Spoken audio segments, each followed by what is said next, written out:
I've always been a fan of video games, and during those numerous years, I've subconsciously classified these games depending on their gameplay. While some of these groups were forgotten or constantly changing, one category of games always stood out to me. This category contained the most terrifying and unhinged games I've ever played. Games whose sole purpose was to make your time playing them horrifying. Games whose mechanics were invented just to make your gameplay experience as miserable as possible. Games whose main goal was to make you go insane. Games that could only be found in the most desolate and deepest corners of the internet. This is Fear and Hunger, the most brutal video game I have ever played. It's a game that started as a simple school project, but eventually transformed into a terrifying creation that was banned in numerous countries. It's a game that breaks people. It's a game that consumes you from the inside. It's a game you absolutely need to play. Whoa, what is this? Whoa, what the? What?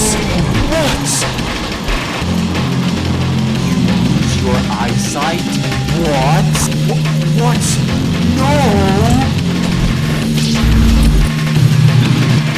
No, you can't be serious.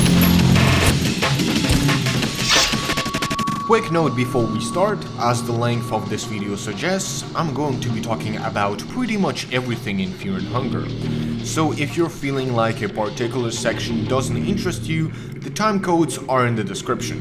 I spent 2 years working on this project, starting over and rewriting the script many times, so I would appreciate if you watch this video in its entirety. But now let's dive into this truly terrifying nightmare. As soon as you start the game, you immediately see a character selection screen. No main menu and no hour-long logos, just 4 characters out of which we have to choose one. Of course, in the beginning of my journey, I didn't know anything about the game or its story. But the premise is quite simple. The game is set in the Kingdom of Rondon, which is a mix between England and France. They really combine the worst countries in Europe. In this kingdom, a certain group of warriors called the Knights of the Midnight Sun were beginning to get extremely popular. But then their leader, Legarde, was captured and sent to the dungeons of Fear and Hunger. And there are 4 other characters that plunged into this dungeon shortly after him. Cahara is a mercenary who wants to save Legarde because the job pays very well, almost too well. The knight Darce served with Legarde for quite some time and thus has fallen in love with him. Ragnavalder is a Viking whose entire settlement was brutally and furiously murdered by Legarde, so he made it his one and only goal to fulfill his vengeance no matter what. And the 4th and final character is Enki, who is insane. Yeah, he doesn't care about Legarde. All of this is explained in the intro sequence whenever you choose a specific character. But what's interesting is that you can influence the character's story with a variety of choices, granting you different skills and items. I will skip this section for now because I haven't even talked about the combat in this game, which is quite unique. Also, in case you're wondering, during my first run I decided to play as Ragnavalder, who is the absolute worst character in the entire game. When the character's backstory is completed, you have a difficulty choice. Once again, I will talk about the changes they make later, but I think it could have been great to indicate that even on the easiest difficulty, I would be getting destroyed. Another distinct feature of this game, as you probably already noticed, is that it's squared and has no full screen mode.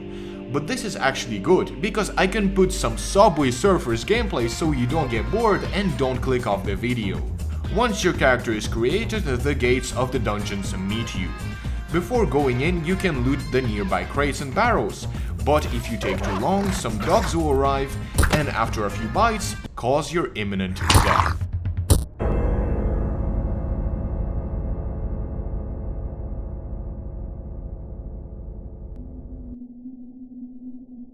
This is what happens every single time you die. You're just sent back to the main menu and the classic death message is replaced with the game's name, mocking you in a way and reminding you what game you're actually playing.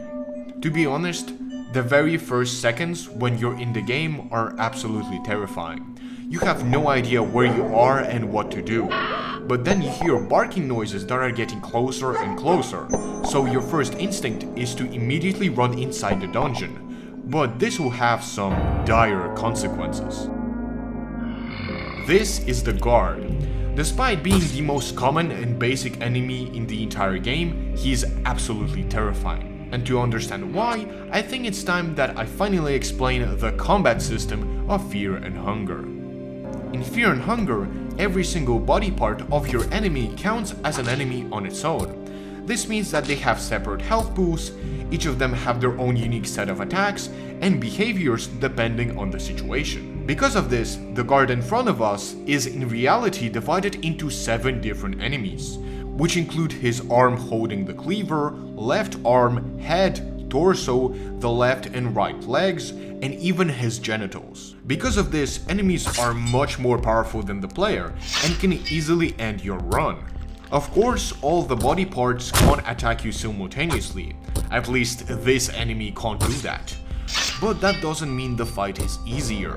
Whenever I talk about the difficulty of a certain battle, I like to highlight 3 factors that affect the difficulty of said fight. It is obviously skill, that affects how well you perform in a fight, knowledge, that allows you to be prepared for an attack, and pure luck in the form of RNG. Now, one thing I forgot to mention is that Fear and Hunger is made in RPG Maker. This means that all combat is turn-based, meaning that skill is not an option. I'm not saying that you can't be good in turn-based games, but the way you succeed in those types of battles is by using your knowledge. But because you just started playing the game, you have no knowledge of the enemy's attacks. This means out of 3, the only variable that can somewhat help you succeed is RNG. And because of that, every battle with an enemy is basically a coin flip, figuratively and literally. Coin flips are yet another example of how unfair and soul-crushing this game is. They control everything from the loot you get and the enemy attacks to even saving the game. Yes, even something as important as saving the game is completely random. Well, not completely, there are some exceptions, but we'll get to them later. The only way to protect yourself from a coin flip is to guard, although in my first battles I didn't even know that was a thing. But let's get back to our guard here. You always begin the fight first, so I decide to attack the guard's torso, after which he uses his cleaver to chop off my left arm. Character dismemberment is another crucial part of Fear and Hunger. A good portion of enemies have the ability to chop off your limbs. Most of the time it will be your arms, but some enemies might prefer to take your legs instead. Of course, this brings a lot of problems, because without your left arm you can't hold any shields, and without your right arm you can't hold any weapons, which makes you basically useless in combat. And if you lose your legs, well, you can't walk. With this terrifying realization, I decide to attack the guard's cleaver and actually manage to get rid of it. But with his left hand, he initiates a coin flip attack. Confused and not knowing what to do, I quickly choose heads and suffer the consequences of my actions.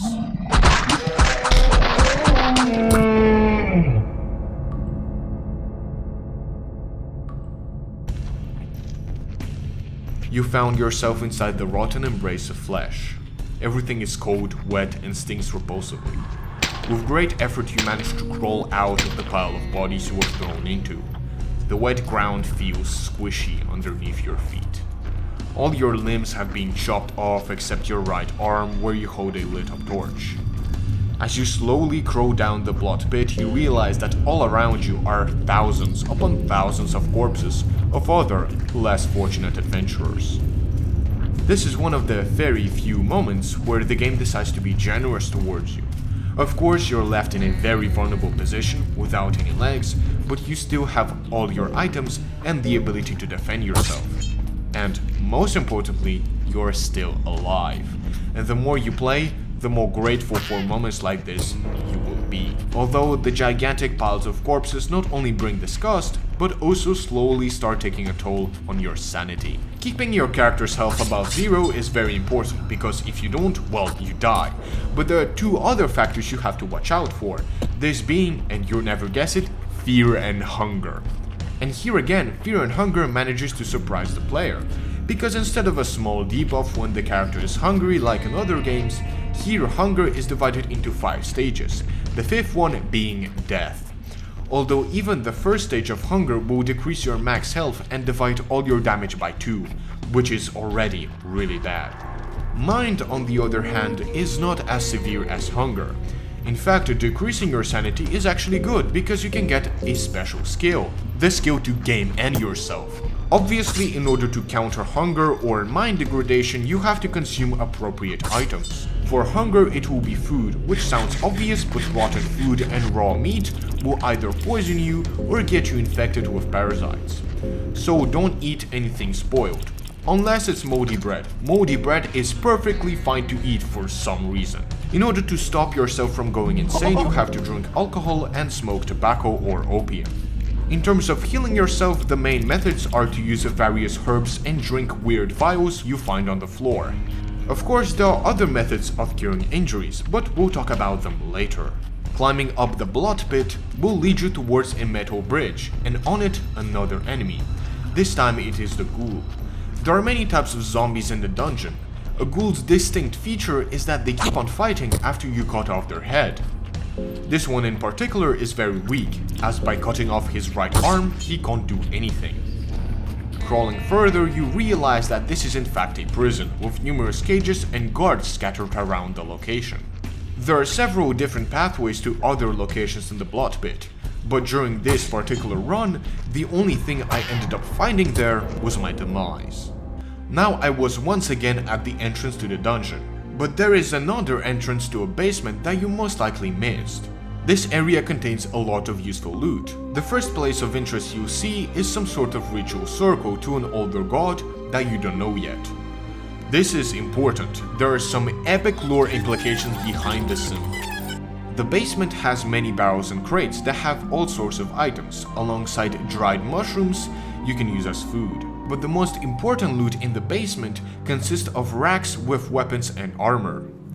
And here the previously mentioned coin flip mechanics takes a very important role. When you approach an object that can give you good loot, a coin flip will be initiated. This includes chests, bookshelves, and the racks we have here. If you succeed, the coin flip will get you powerful equipment and items, but if you don't, you get nothing. In my case, I managed to get my hands on a shield, chestplate, and an accessory. Just like on any other level, this place has its own unique enemy. The mahabre is a pretty difficult encounter for the very first floor, as they not only attack with 3 of their tentacles at the same time, but also have a chance of doing a 4th attack with their head that injects you with parasites. Although this debuff is not as severe as you might think, because it basically just makes you eat twice as much food. But just like in every aspect of this game, if you get lucky, the mahabre will do nothing. Speaking of nothing, if you defeat this enemy, you'll be surprised that you get 0 items. There is no XP, no money, no special loot. This enemy serves no purpose other than to make your life harder. Going past the numerous corpses, you come to a small graveyard with only one tomb being open, as if waiting for you. And if that wasn't enough, it appears that further down the hall, a giant figure is patrolling the area. Logically, after seeing this, I decided to beeline straight to the dungeon entrance, and to my surprise, the dogs were gone and a trader was offering a variety of potions. But unfortunately, after one purchase, the mysterious merchant disappears, never to be seen again. Although I think what I should have known sooner is that this merchant is a scammer. Despite their names, the potions just poison you. Once you step inside the dungeon, there will be a table with an interesting book. This nightmare has taken a toll on me. I am devolving into something far lesser than the man I once was. All the high morals and ethics have no value here. The things I've done to survive. There is no place for a little miscreant like me in the Wharf of the Sun anymore. I am a part of these dungeons now. Part of this never-ending nightmare.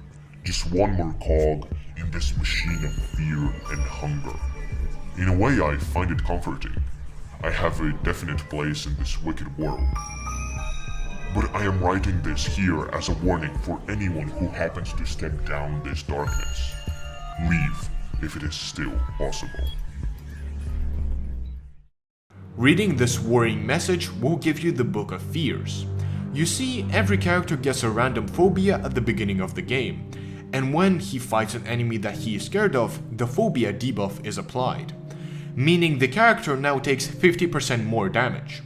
Of course, some phobias are worse than others.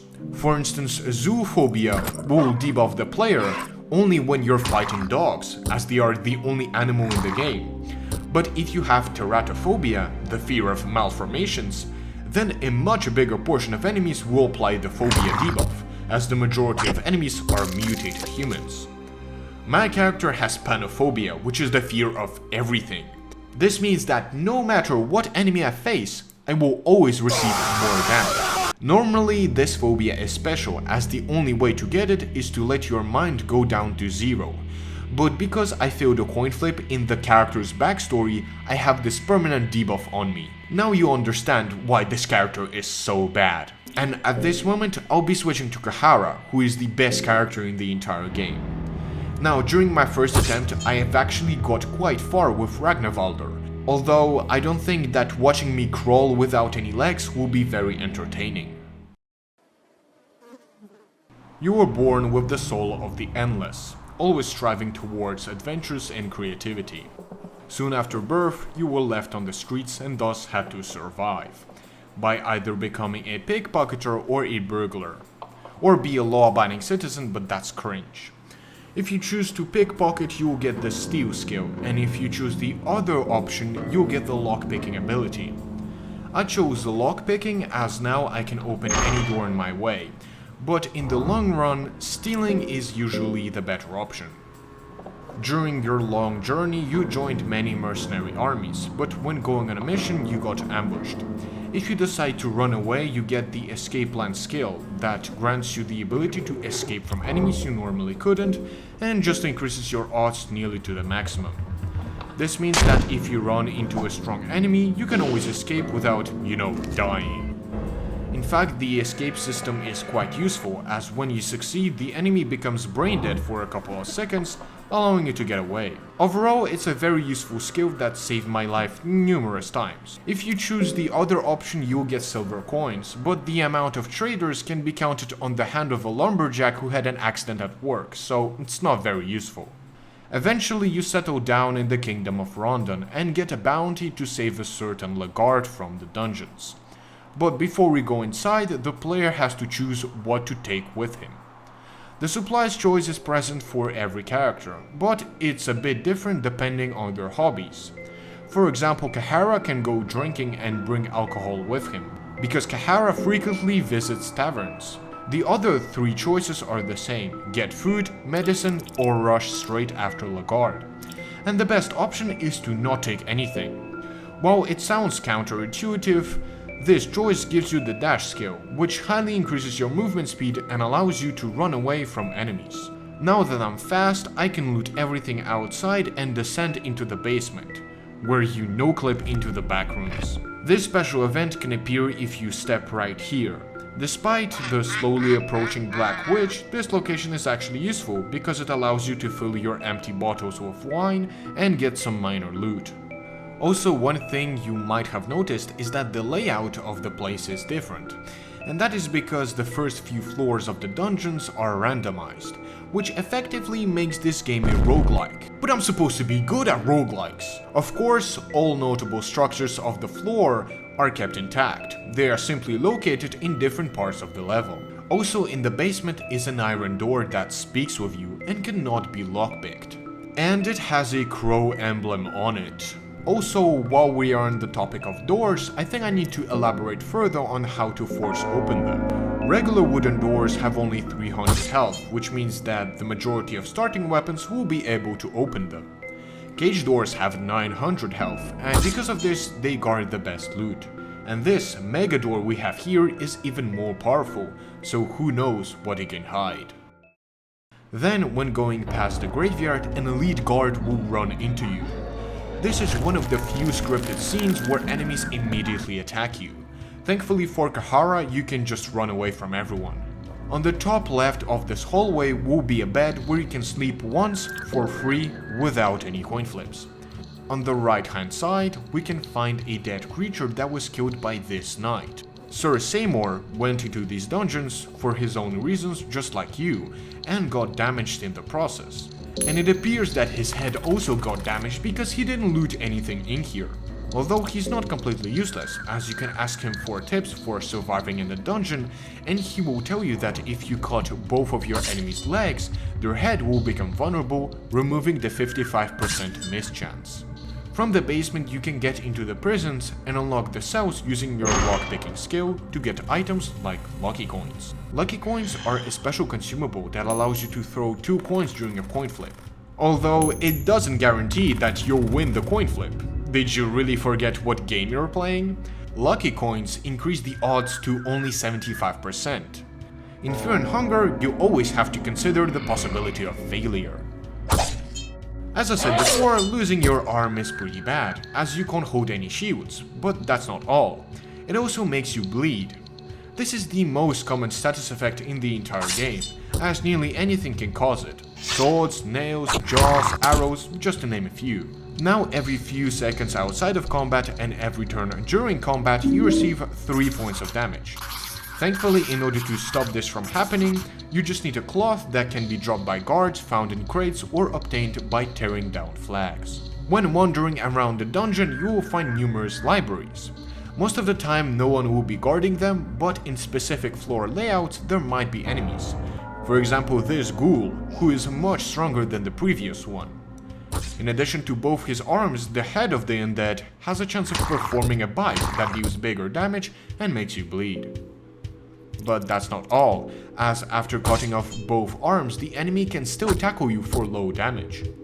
This works with a bunch of other enemies, and in that case just attack the torso of the beast. Libraries are a gold mine for useful items. Certain bookshelves initiate a coin flip, and upon winning the coin flip, they can give you lots of powerful literature.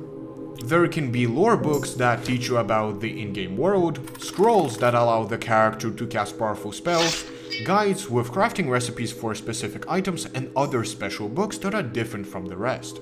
For you to understand how useful this is, certain Alchemilia volumes allow you to craft medkits that fully restore the character's health. Or from the special literature section, you can get the Book of Forgotten Memories that teaches your character a skill from their backstory they didn't get. Another important item that always spawns in this library is the mock-up book. Outside of these iron doors will be the courtyard of the dungeon with numerous herbs and a strange looking door. The further you go, the more terrifying the place becomes. The hallways are filled with an ancient chanting and a person is being crucified in the middle. In the upper part of this level will be another library and a person that doesn't want to kill you for once. If you didn't notice, it's the dark mage Enki from the character selection screen. Hoping that he will aid me in my adventure, I talked to him numerous times, but he seemed to become more and more irritated because of that. Also here, we can see someone's attempts at following one of those secret Minecraft base tutorials. Using the mock-up book we found earlier and unlocking the door, we can gain access to another courtyard. And this time, the only thing present here is a giant statue of a person being crucified. Next to it stands a man that identifies himself as a butterfly, for which I decide to kill him because I know that there's only 2 And on the left of the courtyard you can find a casual furry convention where you'll be asked to participate in some LGBTQ friendly activities. And just like that, with the power of gay sex, I managed to fully heal myself. That is probably the strangest sentence I have ever said. As you already guessed, this activity fully restores your health, for free. But if you want to do it again, a coin flip will be initiated, and if it fails, you'll be stuck there forever. But let's go back inside, as there are plenty of things to see in this particular section of the dungeon, like this diary that you can find on the floor. I curse the older gods. My wife has died because of their plague. My child has died because of their sins. Next will be me, and I will die because of this macabre hellhole they build. Sometimes foreshadowing is relatively obvious. Now let's go back and meet the priests at the entrance. At first they appear to be ignoring you, but if you approach them, They will grant an idol. the priests are one of the easiest enemies in the dungeon, as their only means of dealing damage is their lantern. Unfortunately, even if you cut off one of their lanterns, the other one will still attack, although they have a tendency to miss. But even without limbs, the clergymen remain a threat, as they can start chanting and initiate a coin flip that, if failed, will instantly kill you. The loot of these priests is always the same, and it is a purifying talisman and a soulstone. Now, if you go to the courtyard, you can use the purifying talisman in order to open the door and interact with the hexen, which acts as a skill tree. But before that, we have to talk about the older gods and the overall world of fear and hunger. Before humans or any life existed, there were only older gods, manifestations of concepts.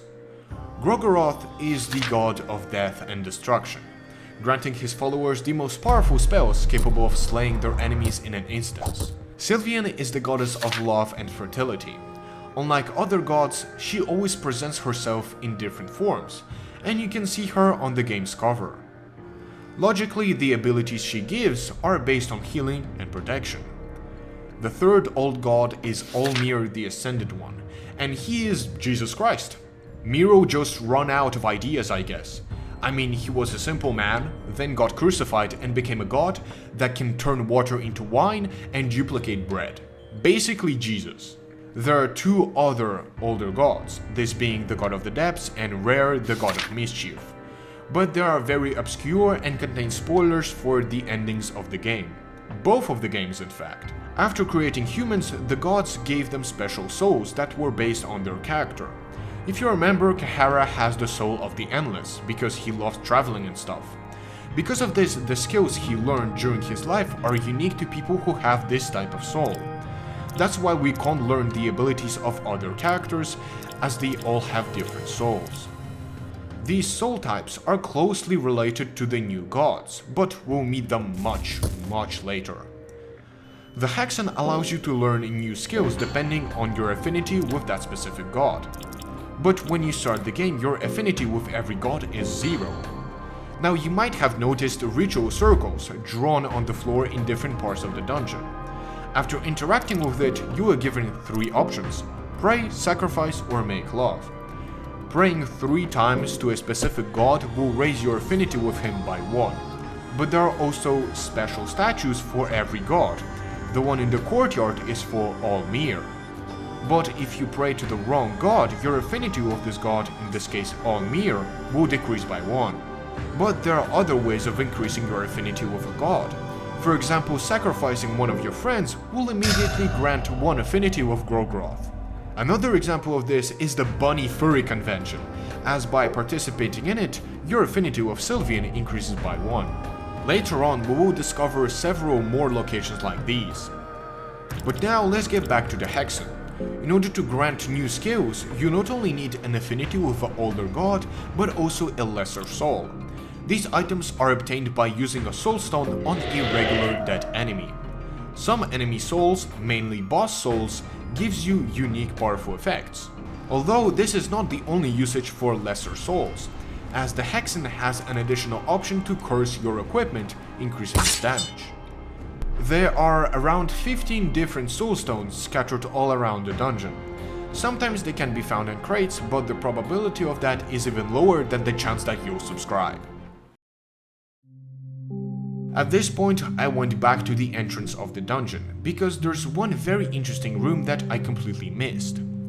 Here you can find a cage with a little girl inside, who will immediately join your team once she's free. And suddenly, this game takes a much darker turn. Because the girl is a child, she deals no damage and can't hold any weapons. So her purpose is pretty much to be a meat shield, but I feel like for saying this, YouTube will nuke me out of existence. When going into the hallways, you can encounter another survivor. Ludwig Buckman is the prince of the kingdom, and has come here with his team in order to investigate what has happened to the guards. But unfortunately, they all separated and barely managed to survive. The damaged knight we found in the basement is a member of his squad. Near him will be a bed, but unlike the one in the basement, here you need to win a coin flip in order to save, otherwise you'll either get attacked or... But thankfully I got lucky and now Buckman respects me, although he still doesn't want to travel with me. In the torture room next to it will be a locked door, but as you're leaving the area, footsteps quickly get near the room. The man approaching me was Tortur. If the name didn't give it away, he is the dungeon's torturer, and unlike the other inhabitants, he didn't change much. And because of that, if you cut off his hand, he becomes completely defenseless. After searching the body, a cell key is obtained, allowing you to open the door and get into a very familiar place.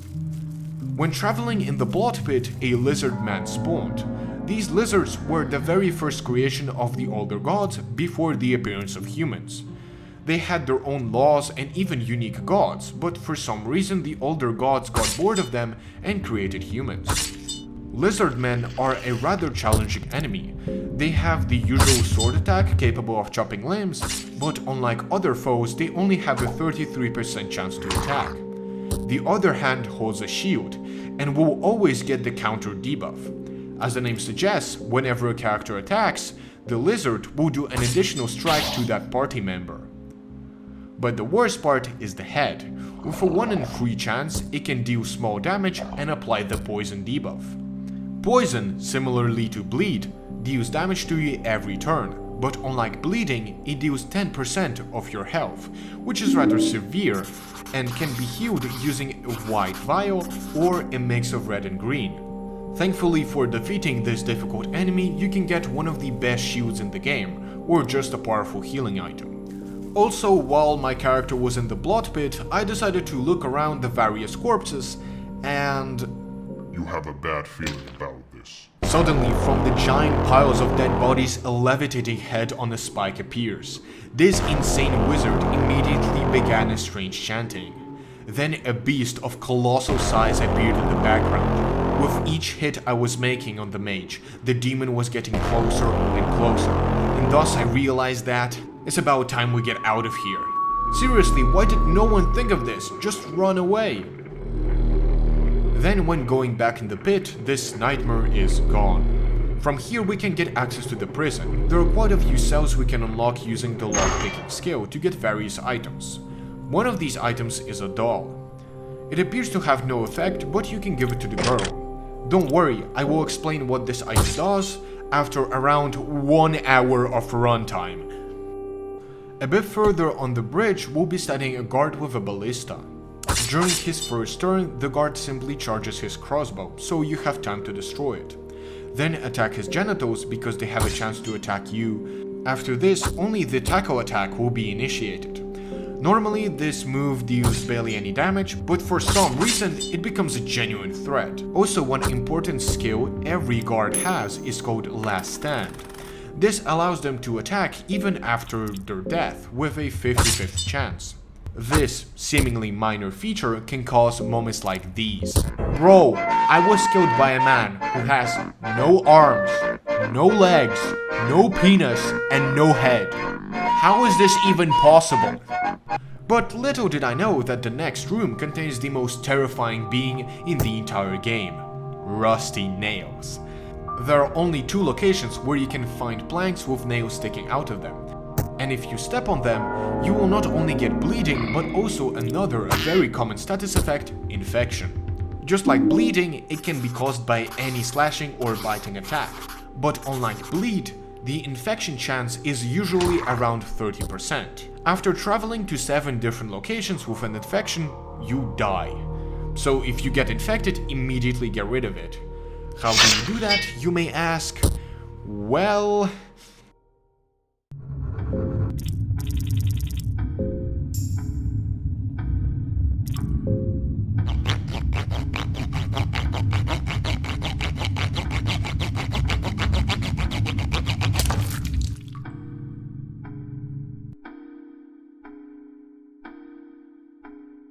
Or you can use a green herb, although they are quite rare. But this is not the only problem you'll encounter. Among some crates will be standing a bigger and more powerful version of the guard. This is the elite guard. He is wielding a morning star capable of breaking bones and a sword capable of chopping arms. But the insane one-shot potential of this enemy isn't the most terrifying thing. Your head hurts. You wake up to the stench of decay. The elite guard smashes your skull with his Morgenstern, before eventually breaking out in a maniacal laughter. Taking advantage of this, you slowly crawl past the torture devices towards the door in hopes of escaping this place, but it's locked. As you creep back, the monster breaks your skull once more. Your head is covered in blood, your brains are peeking out and leaking with cerebrospinal fluids. But you still have hope of escaping before the beast catches up with you and ends your suffering.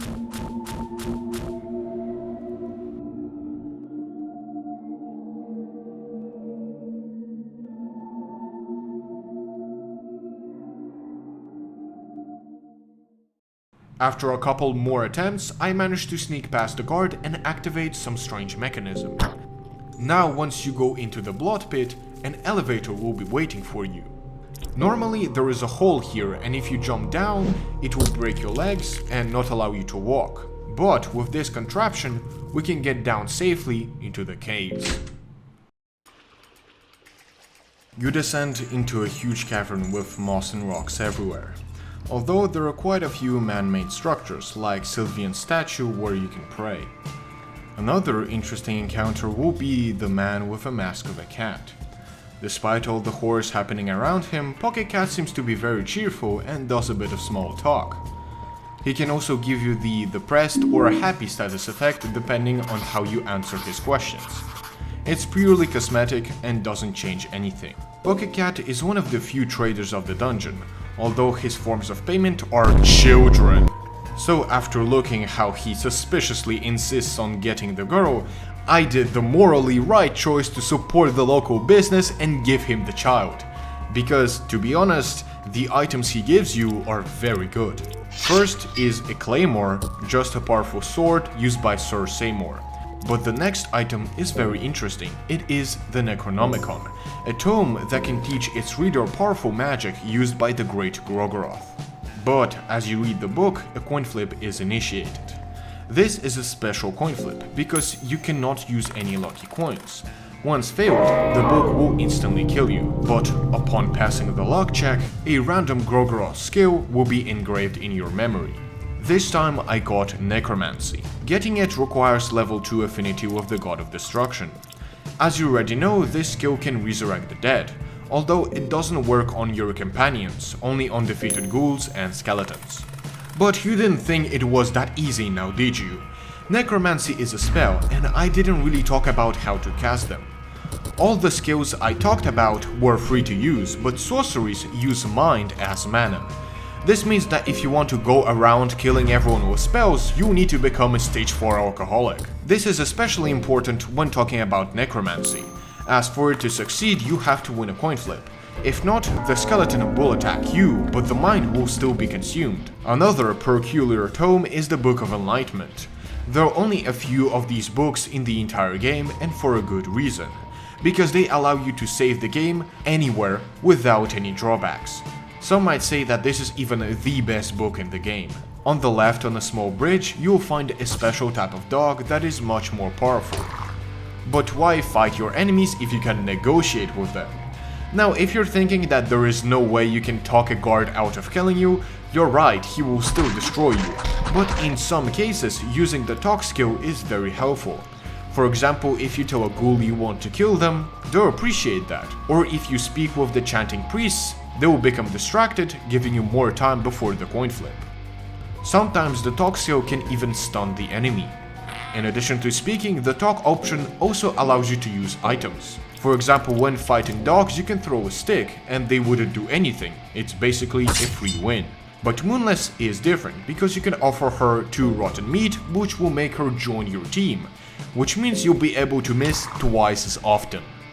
Thankfully, Moonless can't go insane and doesn't suffer from eating raw meat, so you don't have to worry too much about her. From the caves you can get into a part of the mines, but once you do that, a worrying message will appear. You feel a terrible presence entering these dungeons. Oh yeah, you see this? This is a unique mechanic that Moonless has. Whoa, what the? This is the Night Lurch. Not long ago, when the dungeon was still normal, the most severe criminals were sent to this place. Just like the guards, Night Lurchers were also human, and I don't think I need to elaborate why they got exiled here. Although it seems that turning this man into a monster only gave him powers. Let's start with the arms. In addition to dealing heavy damage and causing bleeding, they have a 50% chance to infect the target and a 70% chance to apply Critical State. Critical State is one of the worst debuffs in Fear and Hunger. It stays until the end of the fight, and taking damage or healing while you have the status effect sets your health to 1, which makes it very easy for enemies to finish you off. The third part that attacks is the head. It deals less damage but has a higher chance of infecting you. Just like other enemies, the Night Lurch has its own coin flip, which we already managed to witness outside of battle. In addition to traumatizing the character, this action also makes your anus bleed. But unlike regular bleeding, this one is incurable. Fortunately, it doesn't do any damage and only makes the character stop for a second. If all of the above wasn't enough to persuade you to not engage in a fight with this thing, then I need to add that the reward for defeating him is a miserable 5 coins. Although with a 1 in 4 chance when approaching the Night Lurch, you'll get a chance to run away for free or ambush him. Because of how fast things can go south while fighting this enemy, I strongly advise you don't attack him, but if you do, either attack his head immediately or cut off his thorn to get a guaranteed hit on the head. As I was saying before, I got interrupted. Moonless has a special minigame. Whenever you walk in any interesting location, Moonless marks her territory. And while it might seem annoying that your entire team just stops for this dog to piss, after she does it 10 times, her bite attack becomes stronger, and after 10 more interactions, the damage of this attack is doubled. This small feature can turn Moonless from an okay companion into an actually viable damage dealer. I haven't mentioned this before, but Moonless, unlike human NPCs, attacks automatically. And while it might seem like a downside, when she attacks an enemy, she will always attack the weak spot, cause bleeding, and get an extra turn. The mines are a series of long maze-like corridors. There is a lot of interesting stuff here, but at one point you will come to an open area where will be a man in yellow ceremonial robes. If you come near a mage like him, you have to realize that you can't run away, as he will immediately cut your legs off outside of combat. First of all, if you have Moonless, you can tell her to either attack the wizard or stay calm. I wonder why that is. You might want to attack the arm that has the scepter, but in reality yellow mages cast spells by dancing, which means if you cut off his leg, you're not gonna get one-tapped. Another limb that attacks is the left arm. Unfortunately, I cannot tell you what are the odds of the arm attacking because the wiki is incomplete, although I think it's around 33%. But the randomness doesn't end here. The spell he casts is Locust Swarm, which deals damage to every single party member and has a pretty high chance of applying the Confused debuff. This status effect simply makes you not attack for 2 turns, and while it doesn't seem that bad, you have to remember that the yellow mage can cast another swarm that will apply the Confused state again. This means if you're fighting him alone, there's a pretty high chance of getting stun-locked to death. And this is another lesson Fear and Hunger teaches you. Even when you have a full team with the best equipment in the entire dungeon, if you decide to deviate from the safe method of killing a specific enemy, you will most likely die. And I've learned this lesson the hard way. Although this is nothing compared to the next area, because as soon as you enter, you'll see human heads on spikes. Climbing up the staircase, you notice a strange blue man attacking a knight. After winning the battle, you understand the woman you just saved is the knight class from the beginning who also delved into the dungeons. Eventually you come to a room that contains a strange cube on a pedestal, and near this small hut, a giant sleeping being. And while I was exploring the village, I kept getting the same message we've seen before, but it didn't really bother me because everything seemed to be normal. That is, before I lost my legs to a yellow mage, as now I could finally meet this terrifying presence. unclog your eyes, you lose your eyesight? What? Pegs Darce's head off? What?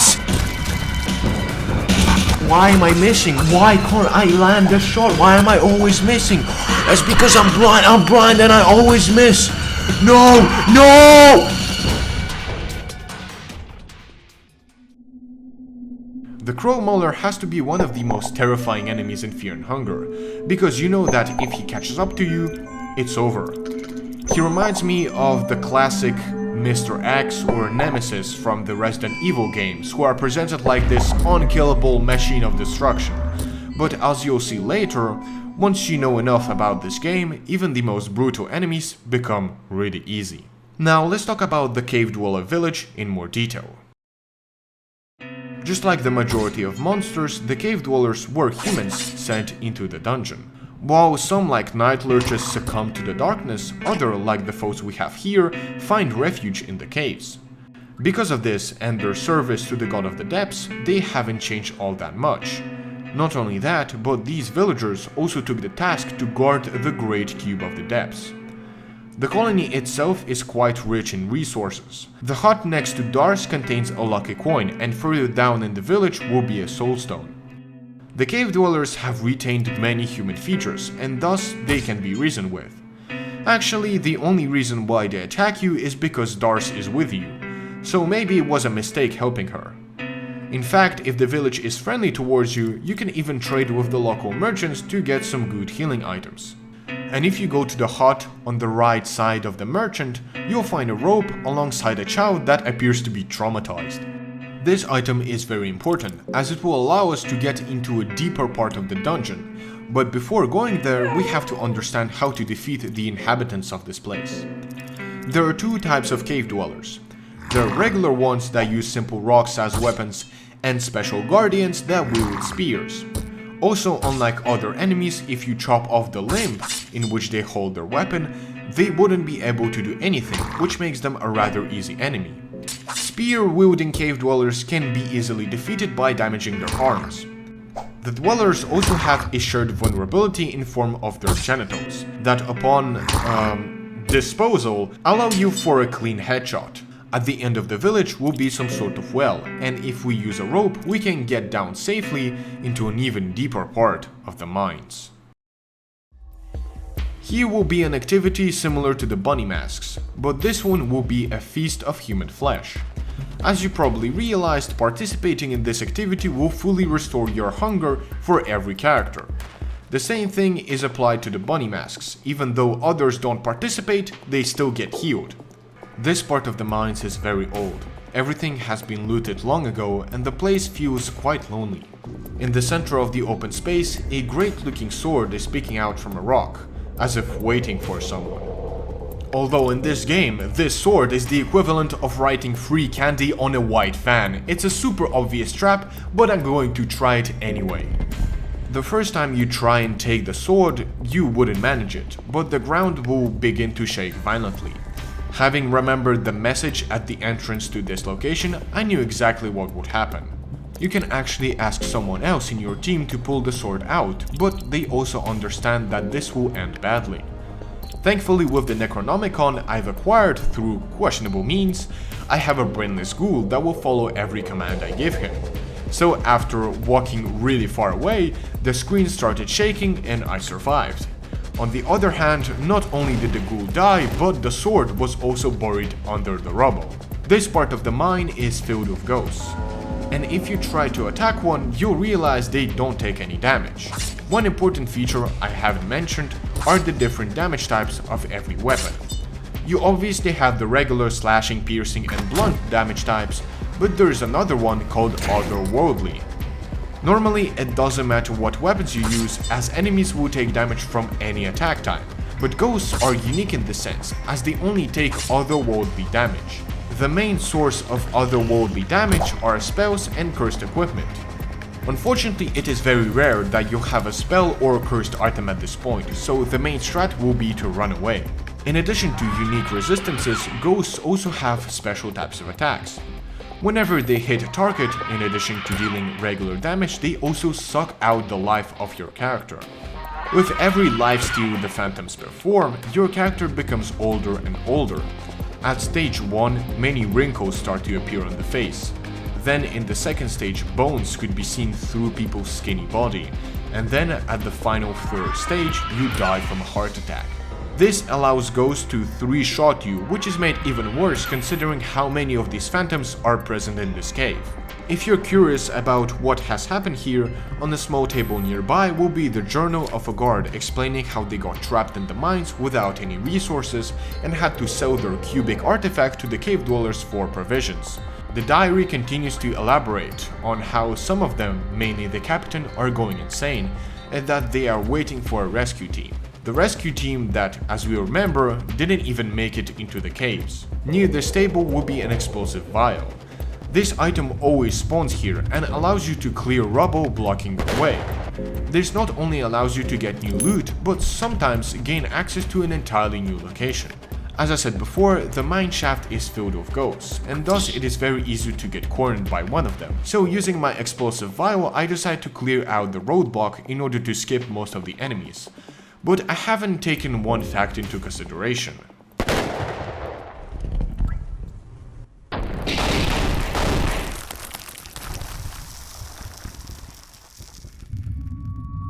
The mines caved in, but you managed to survive, somehow.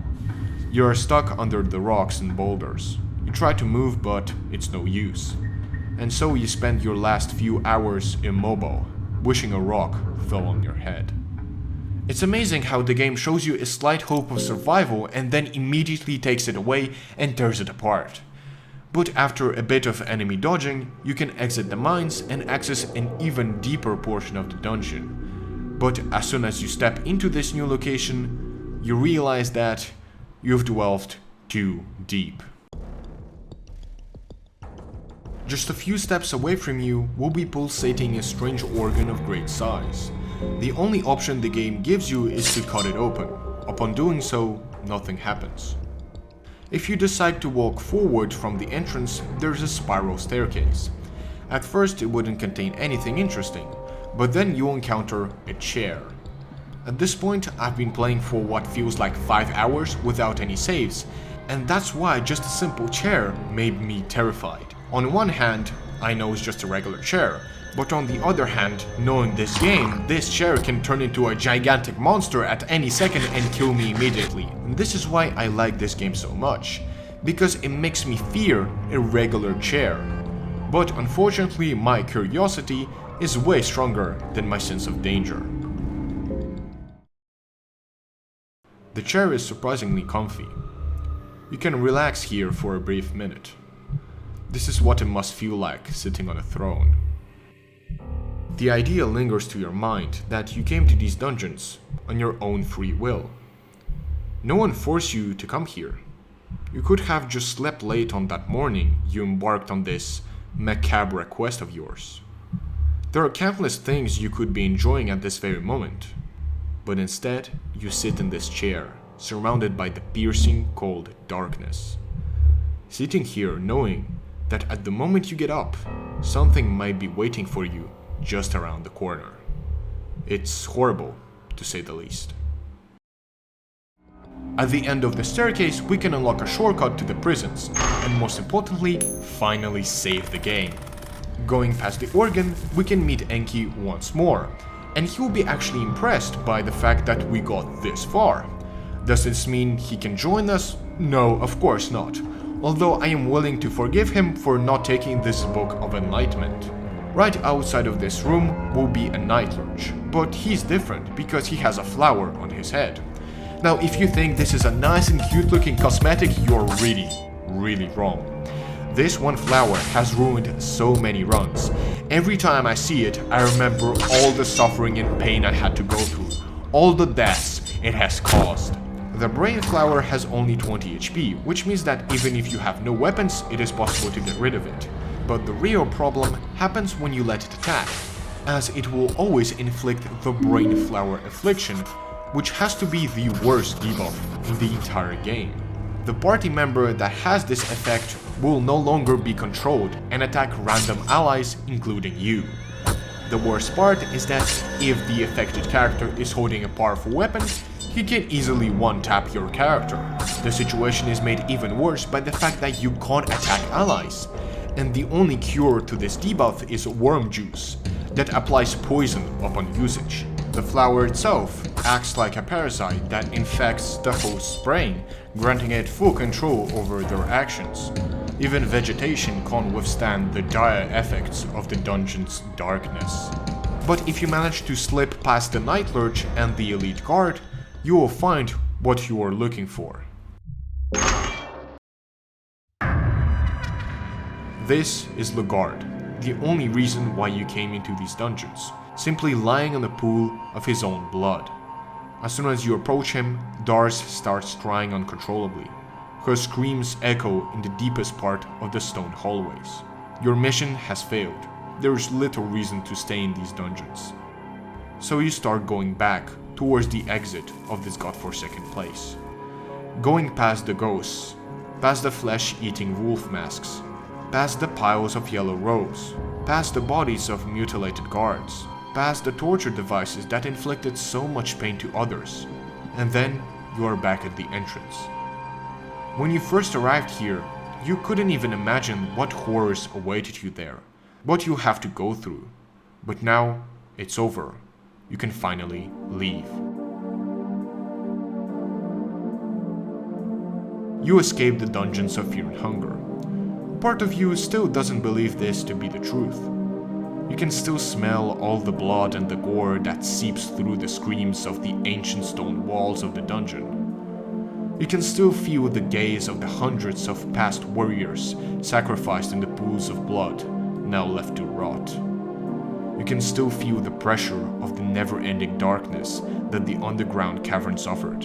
You can still hear the distant flapping of the wings.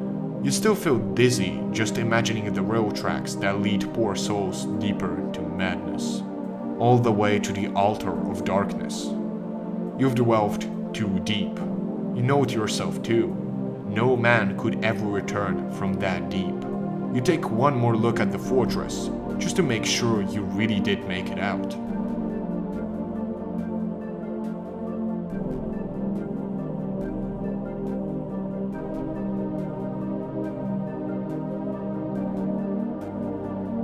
And this is how Fear and Hunger ends. I mean, who am I trying to fool? You've all seen the duration of this video. At first I wanted to talk about how this game makes you want to play it more and found out more, but I think I've copied enough from Super Eyepatch Wolf. If the text ending E didn't make it obvious, this game has much more content in store for us. And from now on, we are entering the endgame.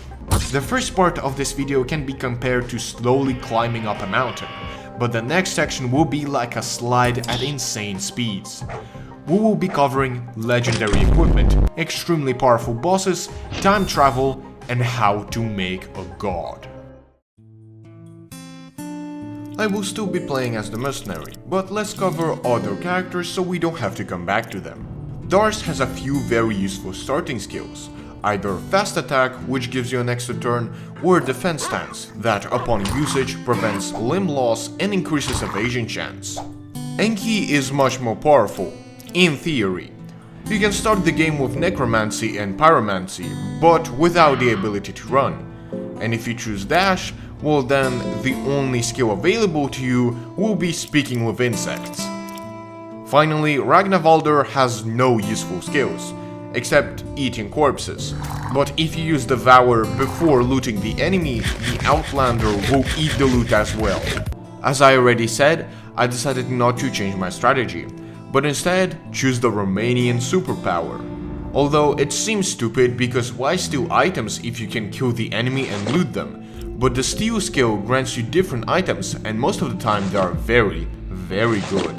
This time I chose Terror and Starvation. To be honest, this is the real way Fear and Hunger should be played, because in this difficulty setting your hunger and mind gauges drain faster, the majority of food you'll find in barrels will be rotten, dogs can chase you down in a dungeon, but most importantly is that now it's pitch black without torch.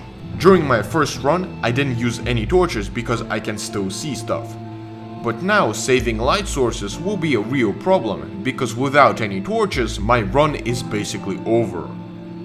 And also enemies have a lot more health now. The start was the same as the last one. I once again went into the basement and looted everything there. But this time I attacked Sir Seymour. Not only because he drops his extremely powerful claymore, but also because I can steal a scroll from him. But the knight had other plans, and so I just kept on dying from him. Turns out the hand where he holds the claymore has a lot more health than you might expect. This giant health pool paired with the insane damage and limb cutting can easily ruin your run. The thing is, even if you win the fight as I did here, if you lose one arm you can't use the claymore because it's a two-handed weapon. That's why I recommend you to attack his head.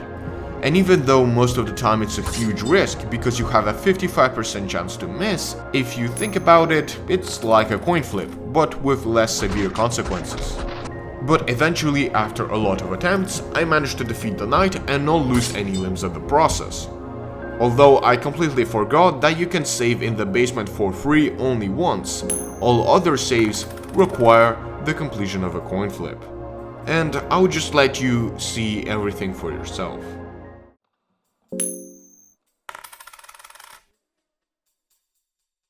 But there are no enemies. What's gonna happen is the Iron Shakespeare gonna come and... Wait. What? No way. No way. You feel strong killing intent from the Crow Mauler. Wait, I can't run. No, you can't be serious. I can't run. Well, at least I get to see what I can steal from him. Oh shit. You know what? Let's get a different sword. This one is in the mines. Whenever you loot a bookshelf, there is a chance that you get an empty scroll. If you explore the dungeon for a bit, you would notice writings such as "Oh Lord, give something" or "Oh Lord, teach something." And that's what you have to put in the empty scroll. The reason why this item is so rare because it can basically give you any item you want. All you have to do is write "Oh Lord, give" or "teach" depending on the item, and then the name of said item, and you'll get it. The reason why I started talking about this is because you can get another book called Passages of Mahabre. The reason why it's so important and why I gave myself this book is because this is the only way to obtain the blue sin. As soon as you pull out the sword before the roof collapses, immediately start reading the book. After a few seconds, you will be teleported to the mythical city of Mahabre, where the new gods that reside there will meet you. I know I haven't talked about the new gods at all, but when meeting them, they will say that this is not the last time you'll see them. This new location is said to be a city where the gods live. Many people see it in their dreams, and some even think that it's a real place. And I wish that it was a real place because the amount of loot you'll find here is astonishing. But eventually, after some time, the hard and cold reality will seep in and you'll be returned to the caves that are now barely recognizable. Everything is blocked off by boulders and the only way forward is to crawl in a small pitch black crevasse. Not gonna lie, I was expecting that on the other end some eldritch being is going to eat me, but thankfully that wasn't the case. Strangely enough, you start noticing grass, roots and wood.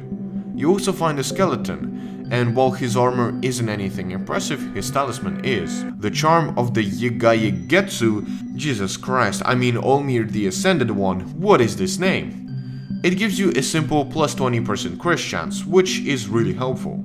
And while we are on the topic of talismans, let's talk about the ones I've already managed to find. The Ring of the Rafts sucks life out of your enemies and heals you by 8 every turn. Very useful if you consider how rare medicine is. Another interesting trinket is the Sorcerer's Stone. It works just like the previous ring, restoring 10 mind every turn, which in some cases is arguably even better than the healing one. The Ever-Watching Talisman negates the effects of your phobias, which allows you to safely be at mind level 1, but otherwise is pretty useless. The Monaco increases hit rate by 20%. Now you might think, wow, this is good, I can hit heads more often. But the thing is that it does not work on heads. Basically, the only use for this item is to get rid of the 5% miss chance, which to be honest is even worse than the ever watching one. And while we are on the topic of hit rate, I think it would be good to mention the Monaco's older brother, the eyeglasses. They increase your hit chance by 80%. Because of this, the glasses are much more useful. You see, when a character goes blind, he starts missing the enemy because he doesn't see them. But the thing is that their accuracy doesn't fully go down, it just decreases by 75%. So, by equipping glasses on a blind person, you can make them always hit the target. Unless the blind person is the protagonist. Because if you are blind, well, it will be kind of difficult to play. The next talisman is the Soul Devourer necklace, that increases magic damage protection. And while there are not many magic users, it's still better than nothing. And the last accessory for now will be leg guards. This item increases your protection by a little bit and prevents you from losing your legs. And while it might seem useful, there are only about 2 or 3 enemies that call your legs instead of your arms, so very rarely you'll find a use for it. Now that we're done with the talismans, let's finally discuss the sword we managed to obtain. Some people consider the Blue Sin the best weapon in the game, but I think it's the second best. This is due to the fact that it has one of the highest attack powers, but also because it causes burning with a 70% chance. I haven't talked about the burning debuff, but we've already met enemies that can apply it, for example the Dark Priests. Burning is similar to poison, as it also deals 10% of your health, but unlike poison, you'll get extinguished at the end of the battle. Now 10% might seem not much, but when you're fighting an endgame boss with lots of health, then the fire debuff will show its true colors. Although despite the sword having a 70% chance, in my 200 gigabytes worth of recordings, I can't find a single instance where I actually managed to inflict this debuff. If after visiting the mines you come back to the first floor of the dungeon, a man will try and sell you 2 treasure maps. It is very important that you do not try and buy them for 20 coins, as then Isaiah would assume that you're not serious and cancel the trade. So the only way to get the maps is to pay 50 coins. Once we get to the locations of these treasures, I will obviously show them to you. Another place you should remember is the cage door from the basement. And if you don't remember, that's probably because I rewrote the entire script like 3 times and have no idea what I said before. But now I could open this door using my newfound weapons. Inside was a small corridor with blood on the floor and a body with giant scissors in it. These are the bone shears. Upon picking them up, ghosts will spawn, but you can easily avoid them. As any endgame weapon, the bone shears have great damage. But they always miss. Seriously, I think the odds of hitting and missing are reversed, because there's no other way to explain this. But despite these drawbacks, I still decided to fight one of the few unique bosses in the dungeon, the Iron Shakespeare. Normally he simply wanders around the basement and destroys you if you get close to him. That's because the weak spot of the Iron Shakespeare is very counterintuitive. You might think that your main target should be the arms, because in addition to dealing heavy damage they also break bones and burn you, but this is not the case, as the weakest body part of the Iron Shakespeare is his torso. Having only 800 health, it is really easy to get rid of it on your first turn. Normally it doesn't make sense to fight the Iron Shakespeare because he simply drops keys that you can get from a regular guard, but because he's a unique enemy you can get a special Iron Shakespeare soul. The souls you get from bosses acts as accessories and have their own unique effects. The soul we have here decreases all incoming damage by 30%, which is just amazing. But that's not all, because if you steal an item from him, it will be either a quill or an empty scroll, which gives you any item you want. Another item I managed to steal was the ever-watching talisman. What's interesting is that you can get it via talking. When fighting a yellow mage, you can ask them about their origin and what god they're serving. Upon correctly deducing that it's gro-goroth and asking about his teachings, the wizard will give you this talisman. And before explaining any further, just watch how I reacted after finding out what it does. Used to recruit the Dark Priest and Nas'hrah? What? Yeah, remember the crazy wizard's head? Well, now you can actually recruit him if you possess this talisman, the Cube of the Depths, and a bit of persuasion. When joining your party, he will tell you about his fat load of nicknames and that he needs to destroy the new gods, and that you can help him achieve this goal, and also he insults everyone for no reason. The doom and terror of the modern man is the best companion you can have, because he's a floating head and is basically dead, so he doesn't care about taking damage. Every time that the plague of the modern times receives lethal damage, he just turns towards the camera and laughs. Because of this, the great wizard of the eastern sanctuaries doesn't need to eat anything, and he also can't go mad because he's already insane. But that's not the main reason why this character is so powerful. If your first encounter didn't make it obvious, the Harbinger of the Burning Crusade possesses very powerful magic.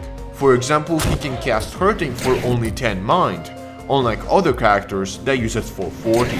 But the most important spell in his arsenal is Black Orb. This is the only spell that requires max level affinity of gro-goroth, and for a good reason. As the name suggests, the spell summons a sphere that attacks 3 times for around 150 damage. Because of this, casting this spell almost guarantees that you will one-shot the enemy's head. While I'm going to save legarde, there is a small change on terror and starvation I forgot to mention. The Crow Mauler can break walls. But I actually thought that this would be a good test of my team's power, and it was about time that we look into the lore of this terrific monster. Captain Rudimer was the man in charge of the terrible dungeons of Fear and Hunger. Although this role didn't fit him at all. He didn't appreciate the sadistic nature of torture, and didn't like the strange rituals performed by the Dark Priests. Even when legarde was brought in the dungeon, Rudimer felt sad for him, because he understood that the knight was sent here by the government, and not because he committed a crime. Not longer after the prisons became operational, the darkness started corrupting the minds of those that worked here. The captain could not abandon his team, and thus they eventually found themselves trapped in the mines without any resources. Helpless and lost, Rudimer sends a letter to his brother Sir Cyril, who embarked with Buckman and his team on this deadly quest. Although it is unclear what happened to the Dark Knight, as other members of his party don't mention him at all. We've already read a journal left by one of Rudimer's warriors in the caves, but what I didn't tell you is the last phrase in this diary. He ran into the dark dungeons on his own, wearing but a sheet of cloth, mumbling something about crows. Unlike others, the captain was transformed in a rather special way by the god of the depths himself. What's interesting is that Rudimer always wanted to cleanse the dungeons from its former inhabitants, and even now he's continuing his task, except the Crow Mauler acts as if you were the parasite inside this organism. In terms of combat, the Crow Mauler has only 3 different attacks. The Maul, which is performed by the right arm, dealing great damage and always breaking bones. The Fracture is another semi-common status effect that is not very severe, as it simply decreases your max health. The Head can perform 3 actions: do nothing, call a flock of crows, or peck. I don't think it's necessary to elaborate on the decapitation attack, but what I think I should mention is that Flock of Crows has a 40% chance to blind you. Now that we know what we're dealing with, let's actually discuss the best strategies to defeat this beast. While it might seem tempting to attack the head because it can instantly kill you, it's a very bad decision, as the head has a very big health pool. In order to complete this fight without any losses, you need to get a particular item, the red vial. It is pretty rare and is normally used to melt down locks on doors, but if you throw it at your enemy's face, it can also melt their eyes, making them blind. This means you can get rid of Rudimer's most powerful attack in just 1 turn. After this, simply attack his torso, but beware that there's still a very small chance of the Crow Mauler landing a hit on you. As to how it went in my run, Moonless got decapitated and Darce nearly died. The transformed captain is one of the 15 boss-like enemies in the dungeon that upon collection grant unique souls. In this case, the soul of the Crow Mauler boosts your damage by 30%, which is rather mediocre. In addition to the soul, after searching his body, you can obtain a special key with the same symbol that you saw on that steel door in the basement. Also, while revisiting the basement, you'll find that Buckman, thanks to you, joined Sir Seymour and rewarded you with a bunch of money. Rest assured, this will have no later repercussions. Opening the iron door using the key found earlier reveals a room filled to the brim of corpses, and at the top of the main pile, a sword. Chaos, pain, and misery. Those are the reasons I was created. Do you want me? Very well. The Miasma is yet another weapon capable of incredible strength, but unlike other equipment, it comes at a cost. As you already understood, this sword is sentient and can communicate with its owner through telepathy. While the idea of a weapon that says stupid things while you use it isn't new, here it takes a much darker turn, as Miasma is very bloodthirsty, to the point that he can randomly jump scare you for no reason. But you didn't think that the downsides of this sword end here, right? When walking out of the basement, you'll lose consciousness and wake up having killed all of your friends.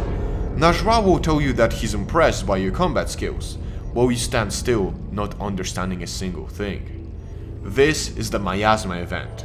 Whenever you or any other party members are holding the Miasma and have less than 70 mind in some specific places, the sentient weapon can take control of your actions and murder everyone around you. Because of this, it is extremely important that you always keep your sanity in check, as now the consequences for having low mind are much more severe. Speaking of sanity, I haven't really mentioned what happens to other companions when their mind decreases. Of course, the end result will them getting panophobia, but usually when a character's mind is rather low, they will try to leave your group. Normally you can talk them out of doing it, but if their mind is low enough, they will just sit on the floor and don't go anywhere. Thankfully, you can make them rejoin your party by giving them a drink that restores sanity. Speaking of characters, I figured out that it was about time I saved the girl, and I know I've said she's kind of useless, but it is possible for her to do damage. There's only two types of weapons she can hold.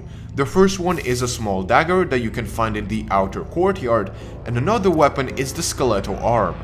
It's a very rare drop from a guard, but it's much more powerful than the dagger. What's even better is that if you get lucky enough to get a scroll that teaches a powerful spell like Black Orb, you can give it to the girl and transform her into an ultimate killing machine.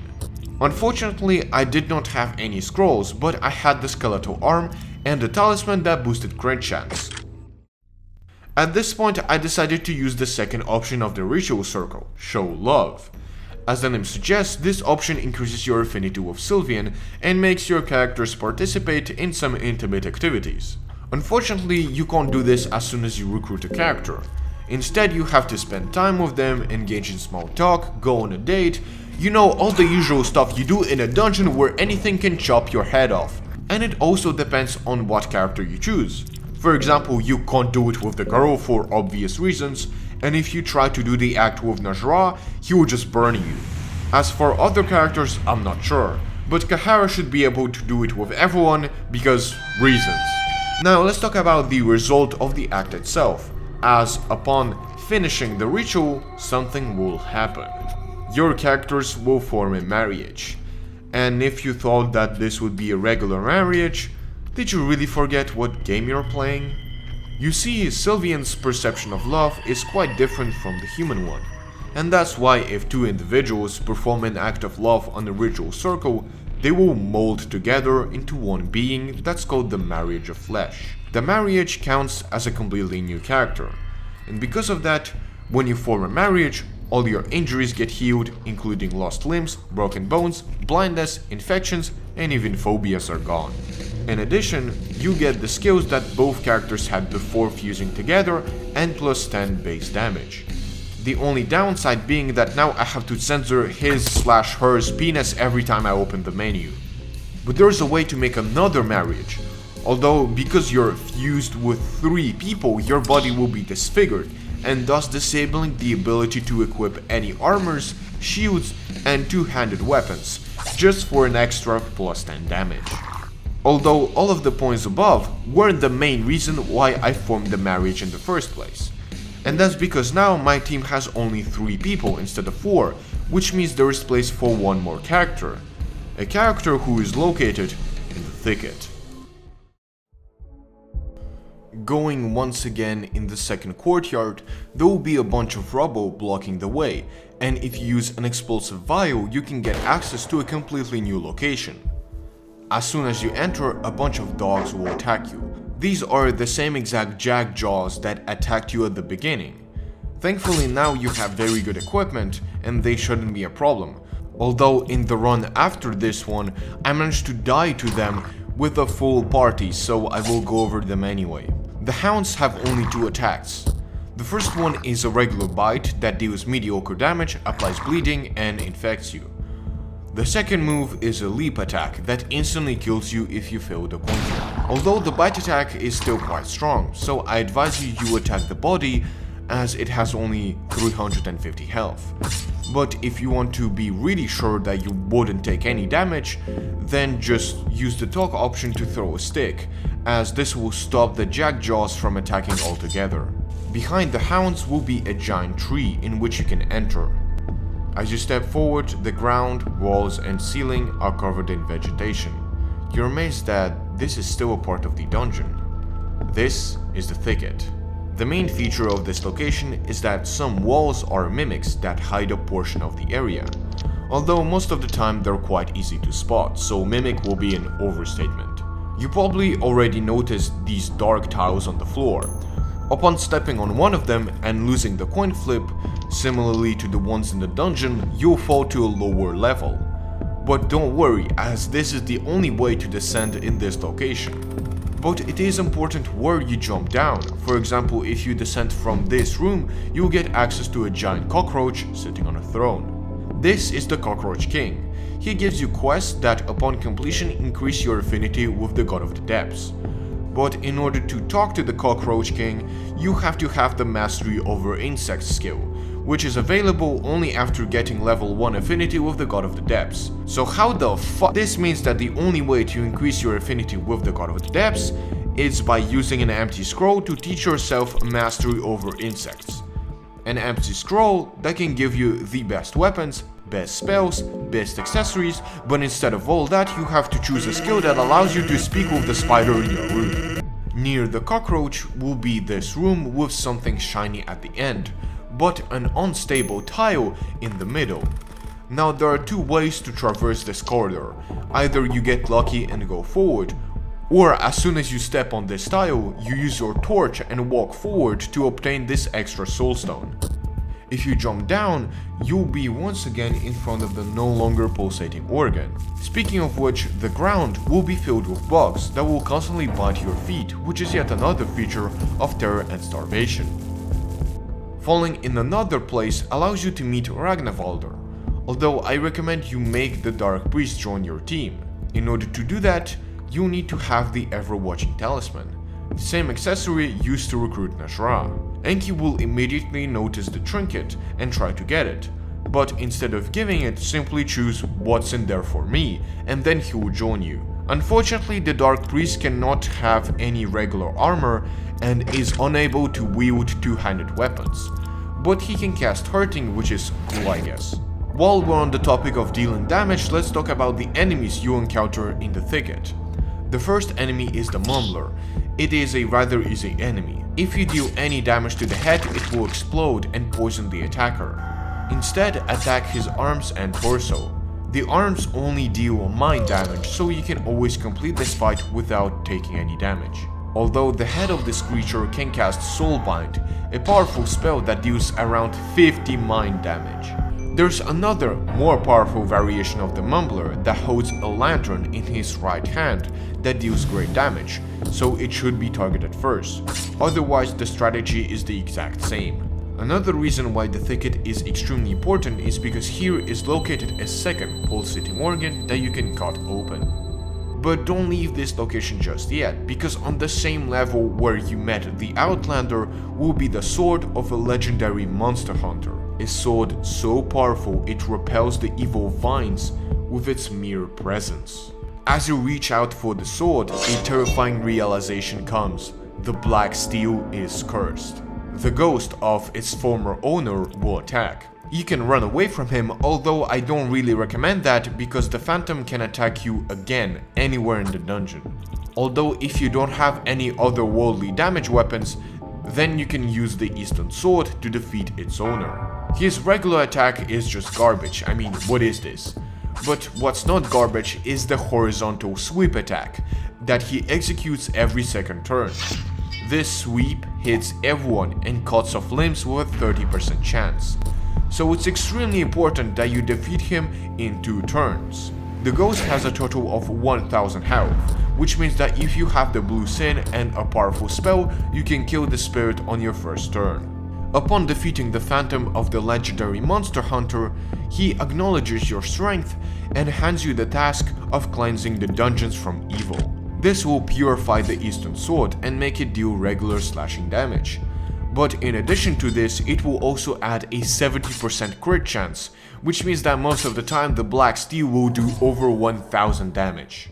And that's why, in my eyes, this is the best weapon in the entire game.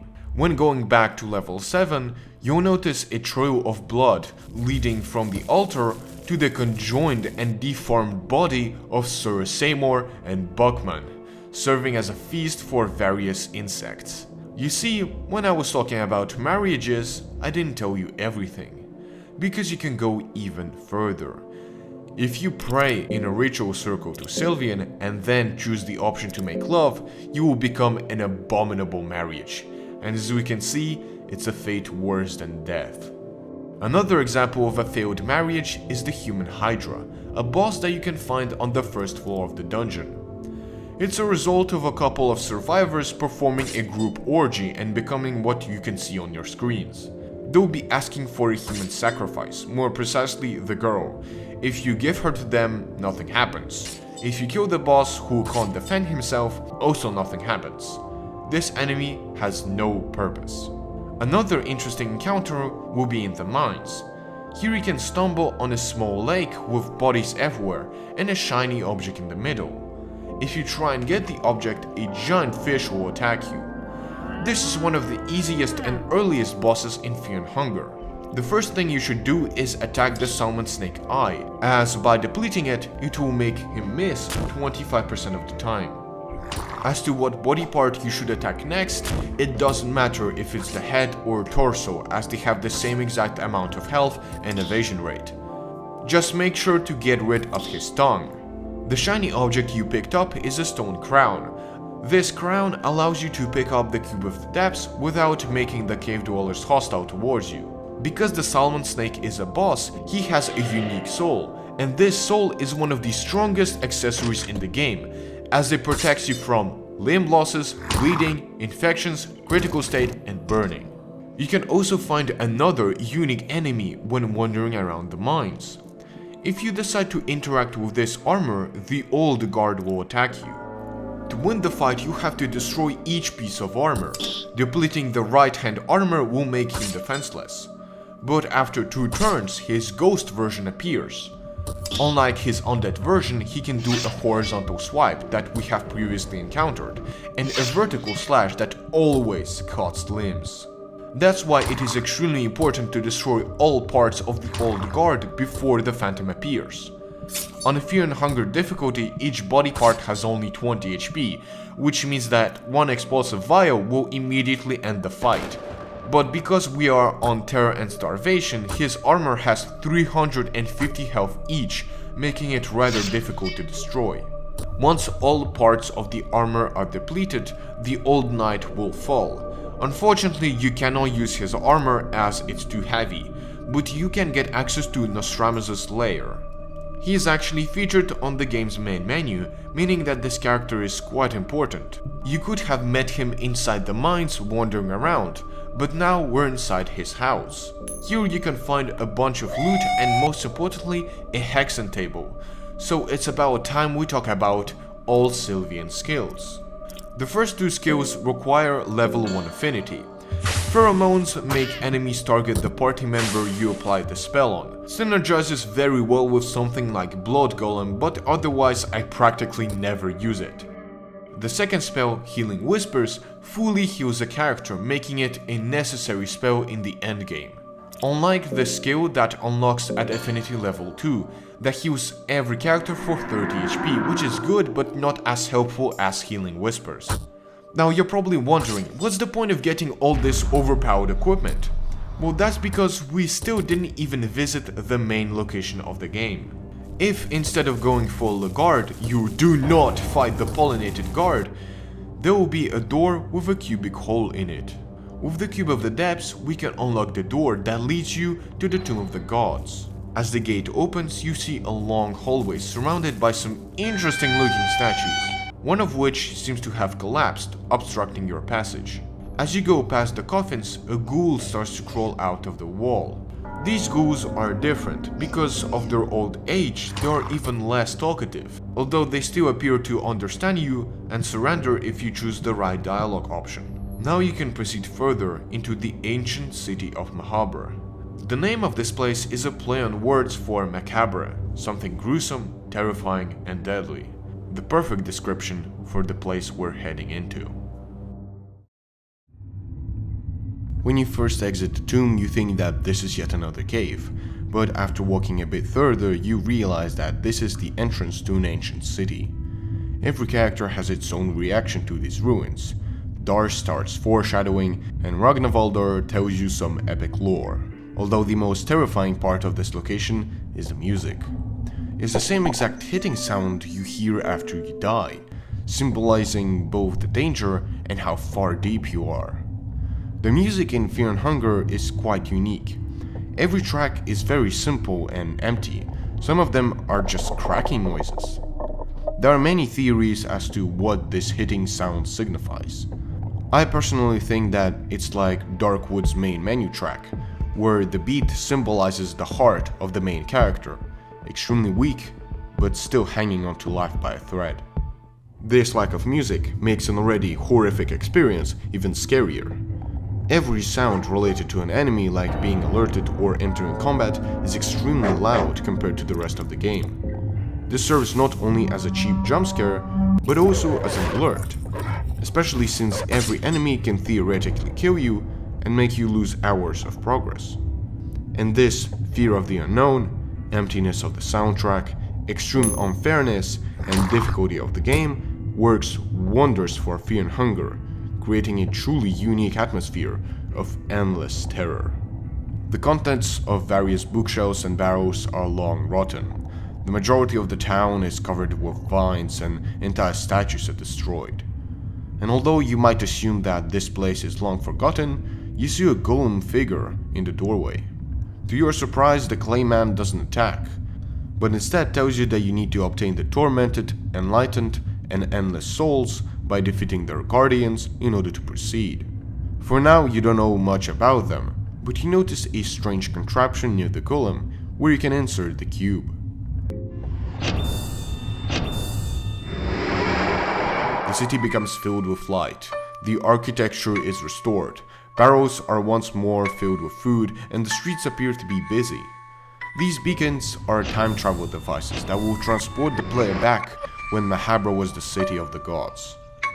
This effectively means you have to explore twice as much, and because this location is already big enough, I'm not going to cover everything here, just 99% of it. You might want to stay in the past as it feels much more pleasant, but certain events and locations can be accessed only through the present. One such example will be this monster dragging at night. Of course, I decided to help and initiated combat with the Lord of the Flies. This enemy is said to be a creation of Valtiel, one of the new gods that lived in Mahabre. When you enter combat with the white Chewbacca, there is a chance that a coin flip will be initiated and upon failure cause your character to vomit, losing health. The Lord of the Flies mainly uses his arms to deal damage, but the head with a 25% chance can cast the bad breath skill that applies poison. The best way to defeat the Lord is by casting a black orb on the head. But what happens if you miss?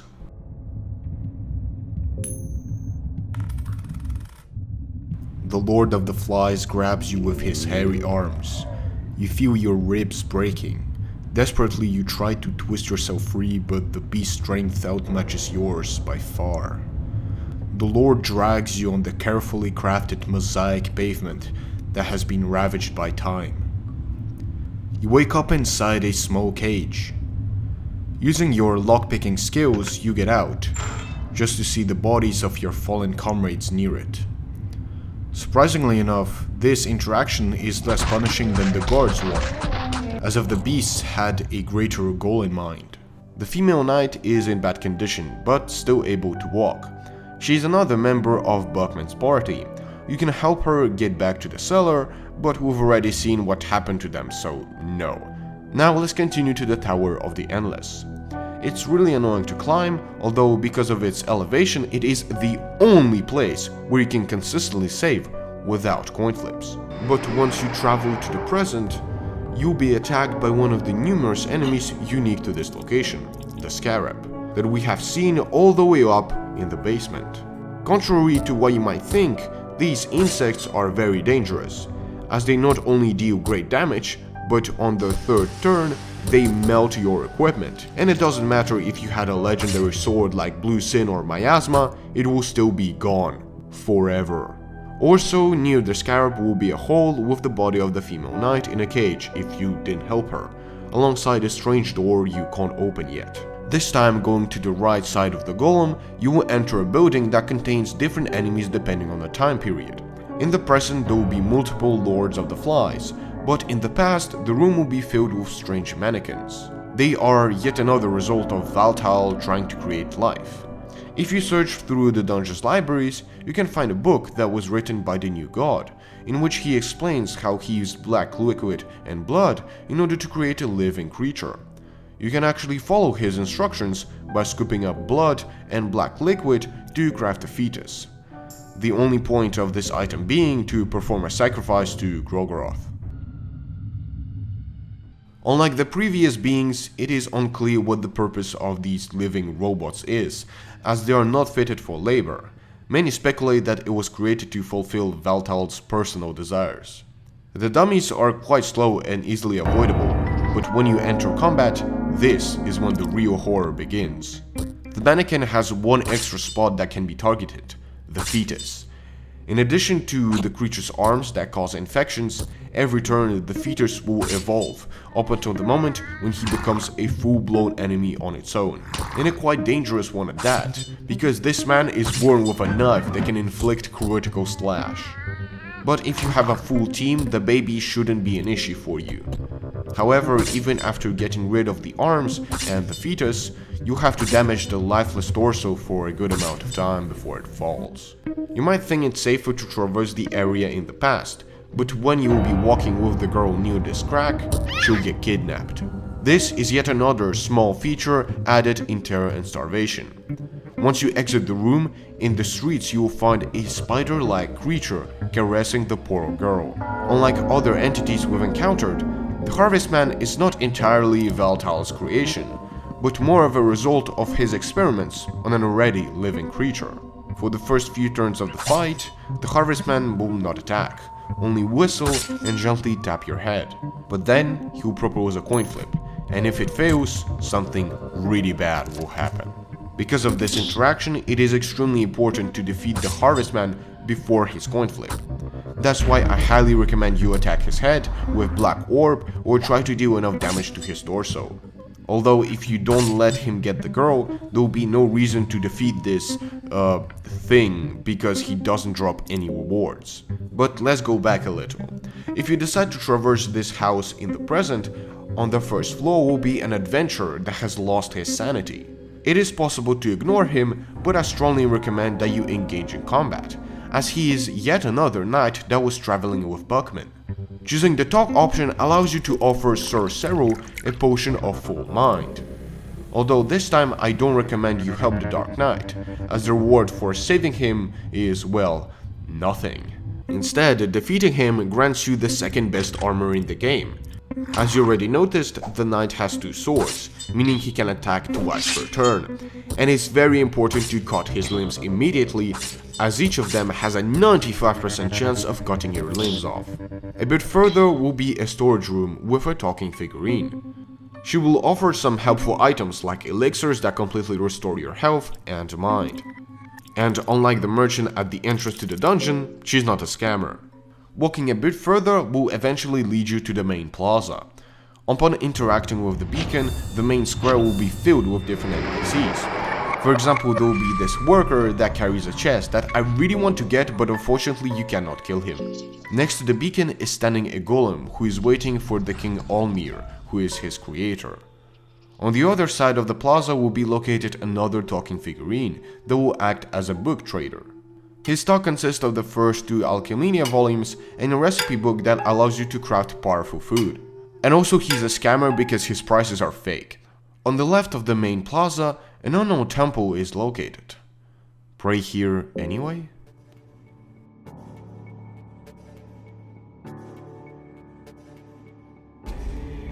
This is the Hall of the Gods. Upon the death of a new god, they get transported into this endless black room with giant tables and chairs, sitting idle and sometimes intervening in basic human lives. Here you can ask the gods to provide you with information regarding specific enemies and characters. What's interesting is that they can tell you some info about characters from Fear and Hunger too. But the best interaction happens when you have Nas'hrah with you. The gods will explain how the crazed wizard was causing havoc in the city, being especially cruel, killing the new gods and rejecting the ways of living, alongside true godhood. At this point, Nas'hrah will speak up, insulting the new gods and outright burning one of them.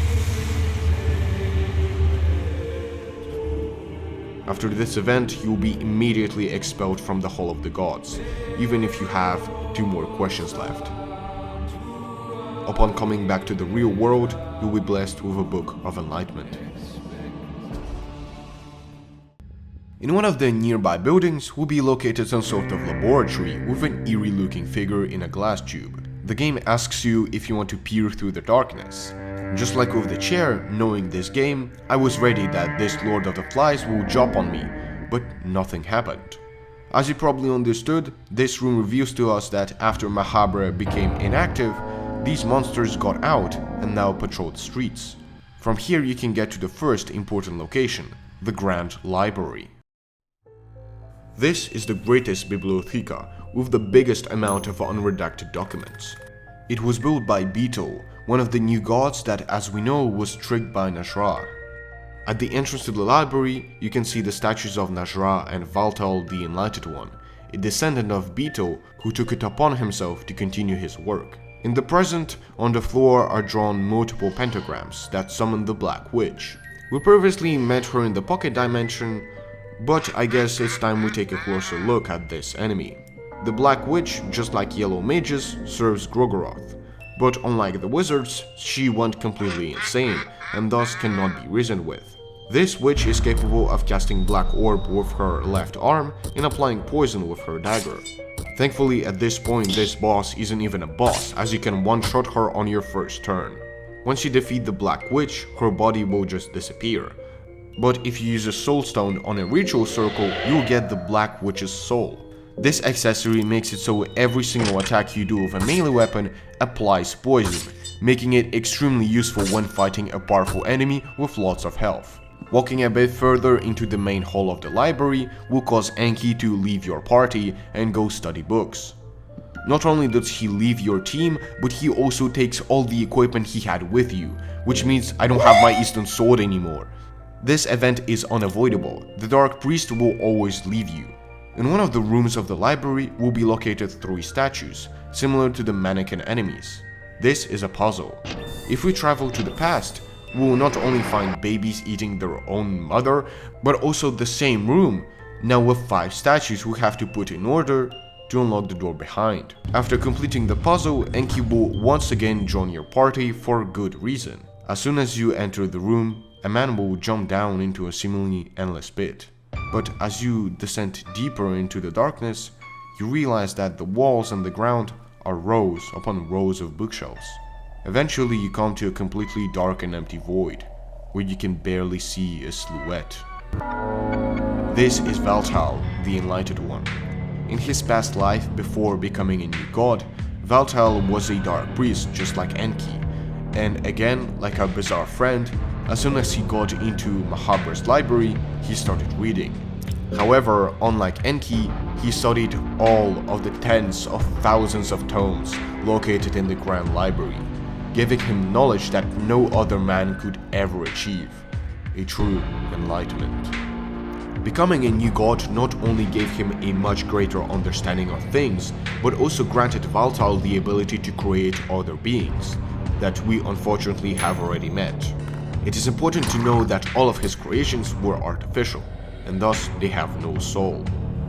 During the first few turns, Valtiel will be calculating the most efficient ways to murder you.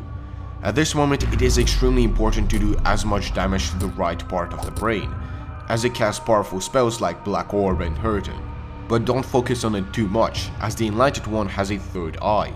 Like the tongue of the salmonsnake, after 4 turns it will be fully erected, but instead of one-shotting you, the eye will curse the player.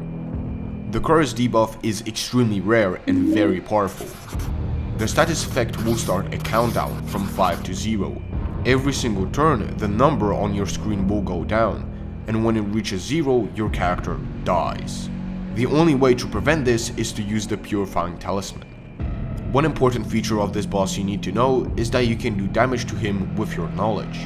By selecting the talk option, Valtiel will ask you questions about the lore of the game, and if you answer them correctly, you will do 500 damage to all his body parts. Unfortunately, every part of Valtiel's brain has 3500 health, so this amount of damage is rather mediocre. Although, because I've answered every single question correctly without looking at the wiki, I consider myself the biggest lore master of this game. The left part of the brain only attacks the entire team for low damage, and upon depleting it, he becomes, well, brain dead. Also, you can steal from him 2 soul stones, which is really helpful. By defeating Valtiel, you get a glimpse of his immense knowledge. Unfortunately, you're unable to comprehend it. You have obtained the soul of the enlightened. The first new god is slain, and the cogs of fear and hunger began to rotate on a much larger scale. Your business in the library is done, but if you come back to the pit in the present, Valtiel will be hanging here and saying that Nas'hrah was right all along. Our next stop will be the Temple of Torment. At first, it isn't really interesting. There are a few rooms and crates, but nothing to interact with. The only enemies you'll encounter in the place are spiders, which inflict poison and have high evasion chance, but can be insta-killed with the talk option. This location reveals its true bloody colors in the past. Now in the center of the room, there is a red golem sitting in the middle, and upon approaching it, he will let out a terrifying scream. At the end of the temple will be a long hallway leading to a set of chains, where one of your party members needs to be sacrificed. Although there is a way to bypass this. When traveling around Mahabre, Nas'hrah will frequently intervene and tell you the amazing lore of this place. Well, while walking towards the Temple of Torment, Nas'hrah will inform you that there is a secret underground laboratory somewhere nearby, where he would be able to complete his mission. Yeah, I haven't really talked about this, but killing the new gods isn't the only reason why Nas'hrah is helping you. The blood pit where we found him 2 hours ago was filled with bodies that the crazy wizard tried to use as his own, but they couldn't withstand the immense magic he possesses. Meaning that the secret laboratory of his has some very powerful equipment if he's so confident that it will make a body for him. Going down from the main plaza will lead you towards this strange deformed being chained to a wall. Interacting with it yields no result. The being was dead for a few hundred years, but unlike everything else, it wasn't touched by nature and decay at all. Walking a bit further will lead you towards numerous herbs and a lucky coin that is guarded by another scarab. Near this loot stash is a pit. One mechanic I haven't mentioned are stones you can get from rubble. Normally they have a chance of applying a concussion, but have very low damage. The second use of this item is to throw them down pits in order to see how safe it is to jump. Throwing a rock on this ledge will indicate to you that the ground is really close, and jumping down you get access to the secret laboratory. At first the room will be filled with mannequins. Thankfully they aren't hostile. For now the only thing of interest to us is this machine. If you have Nas'hrah with you, he will bite his lips in order to spit out blood in the contraption and create a clone of himself. But unfortunately, it also appears to be too weak for him, so he roasts it. Now it is your turn to create a husk by using your own blood. The clone you have created doesn't really do anything, he just wanders around in the general direction you're going. But if you exit from the lab right in the Temple of Torment and come near the chains, the husk will be available for a sacrifice. As the torture begins, 2 gauges will have to be filled, the primary and secondary pain. They will slowly decrease, so you have to pull the chains quickly. While performing the sacrifice, a figure similar to the red golem will stalk you. Thankfully, it's quite easy to avoid. Once both of the pain meters are filled to around 70%, the husk will get skimmed and rivers of blood will start flowing in the middle of the temple. And as you walk out of the ancient building, you realize that something is rising from the pool of blood. The Tormented One obstructs your path. Chambro was once a simple poet who believed that nothing could be achieved without pain. When he became a new god, Ron began torturing himself for hundreds upon hundreds of years, before eventually becoming this blood-red mess. Despite his rather extreme teachings, he gained many followers who he subjected to torment as well. The red men that could be seen crawling around are his disciples. But unlike him, they have not embraced the suffering. They have not grown accustomed to the pain, and thus whenever they see you, they let out this horrifying shriek, either from desperation or as a cry for help. Like a ruthless animal, the Tormented uses his bare fists to attack. We don't get fooled, as chopping off both arms will allow him to use chains of torment, the same chains that stripped him from flesh. The optimal strategy is to cut off one arm and then attack his fleshy robe made from Chambra's own hanging skin. After doing enough damage, Chambra will plunge once again in the pool of blood, moving through his second phase. The Tormented One emerges, crucified on the first wheel of torment, while being surrounded by the other 2 wheels, orbiting around at high speeds. The tortured poet himself during this phase is almost invulnerable. Instead, you have to jam the third and then the second wheel of torment for the body to become exposed. In this part of the fight, the Tormented One has no arms, allowing him to freely use chains of torment to rip through the members of your team. In addition to this powerful spell, the wheels can perform a revolution tear, dealing heavy damage, infecting the player and breaking bones. Upon dealing enough damage to the body, Chambro will sink back inside the pit of blood, granting you the tormented soul. The cogs of fear and hunger are now turning on a much larger scale. When going back, you notice the strange pale being, free from his chains and moving towards you. This is the White Angel. And before we talk about this enemy, I have a confession to make. I've already played Fear and Hunger before. Well, at least I watched someone play it 5 years ago when I was still a little dumbass. But the point is that I have forgotten absolutely everything about this game. Everything except the White Angel. I have no idea why, but his deformed and empty face, his disproportionate and bulky arms, really engraved themselves into my mind. Which makes me wonder what could have possibly this enemy done that made me remember him even 5 years later. And so, summoning all my courage together, I prepare for this terrifying encounter and... oh, he's already dead. Well, that was easy. Although according to the wiki, I got really lucky, so if you want to be safe, just use the black orb on the heart, and it will be all good. But if you try and run away, this is when the horror begins. Being a manifestation of the player's grudge, the White Angel will stalk the player, both in past and present mahabre. But the most terrifying part is his coin flip, as it cuts the player in half. The angel doesn't drop anything, but using a soul stone you can get the White Angel soul, the second best accessory in the game, granting you an extra turn.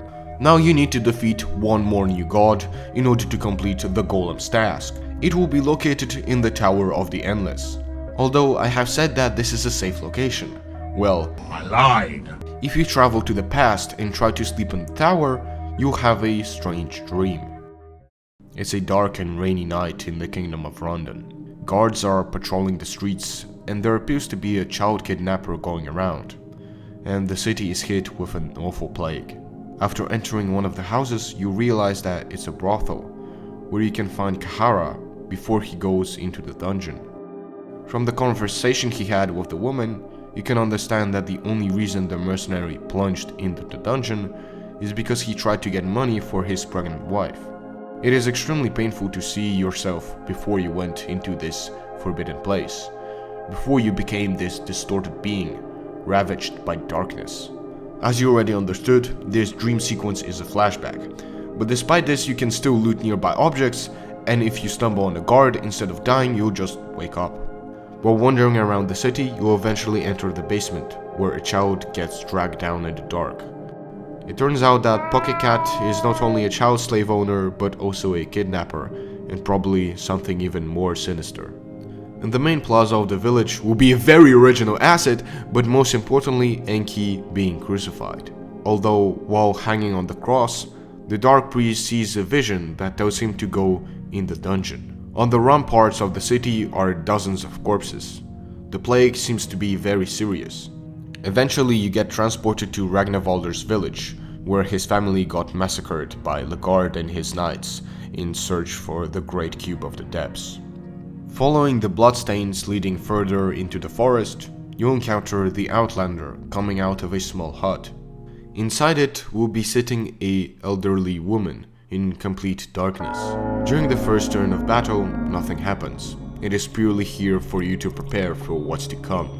Suddenly, the woman transforms into the Skin Granny, an old Scandinavian legend that takes the appearance of your loved ones and hunts you in this twisted form as a punishment for abandoning your family in their time of need.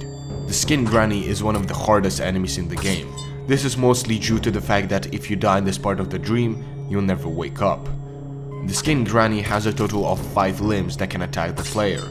Using her needles, the Granny is capable of inflicting critical state with each arm. This is one of the main reasons why this folklore creature is so dangerous, as she can kill a character in one turn, by stabbing a member of your party, then attacking it with another hand, setting their health to 1, and then finishing the task with a simple kick. The Skin Granny is flexing her fingers. Once this message appears, this means that on the 4th turn, the mythical being will initiate a coin flip. If she wins, the Granny will tear off the face of one of your friends, and then use it as her own. Thankfully, if the Skin Granny doesn't have any arms, she wouldn't be able to execute this move.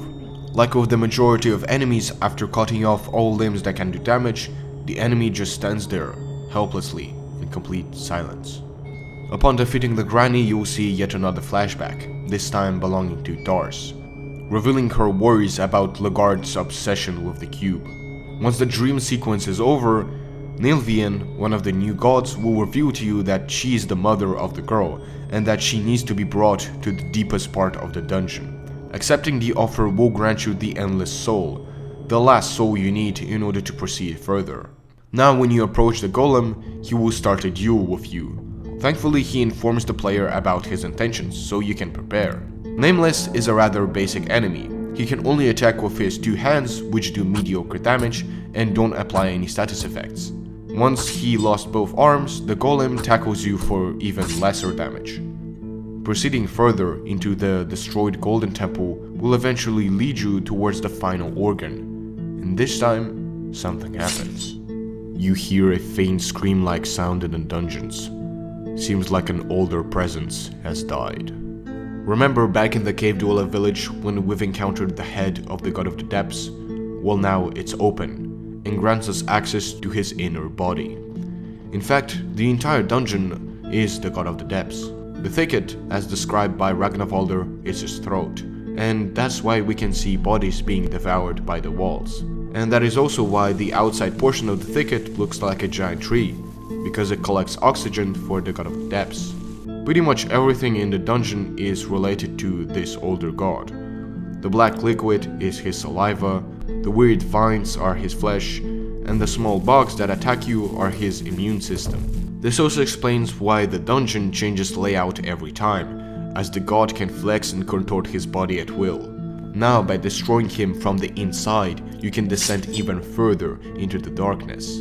So it is time that we prepare for our final trip. Remember the maps you received from that strange trader? Well, you can actually find these treasures in Mahabre. The first chest will be located near the golem in this exact spot and will grant you the skill of walking on water and the skill of transmutation. These are the only few skills that belong to Allmir, and if it wasn't already obvious, the skill of transmutation allows you to transform one water vial into one vine bottle or transform one moldy bread into 3 pieces of bread. One thing I need to mention is that a bottle of wine restores more mind than the usage of the transmutation spell. This means that if you go near a body of water, you can get infinite mind that will, as a consequence, allow you to duplicate moldy bread and get infinite healing with sylvian skills. So after doing a little bit of farming off camera, I got 99 bread. Effectively beating hunger in Fear and Hunger. But that's not all, because we also have the second treasure to uncover. It grants you 70 coins, located near the statue of Beetle, and once you open it, Isaiah will approach you and try to get the goods for himself. Despite having a hidden blade that causes limb loss, he's still a regular human and thus can be defeated with ease. He will give you the third treasure map, but we'll talk about it later. Going back in the cave dweller village, we can descend in the body of the god of the depths. As you jump down, the maw closes behind. You have no idea where you're heading, but what you do know is that this is a one-way trip.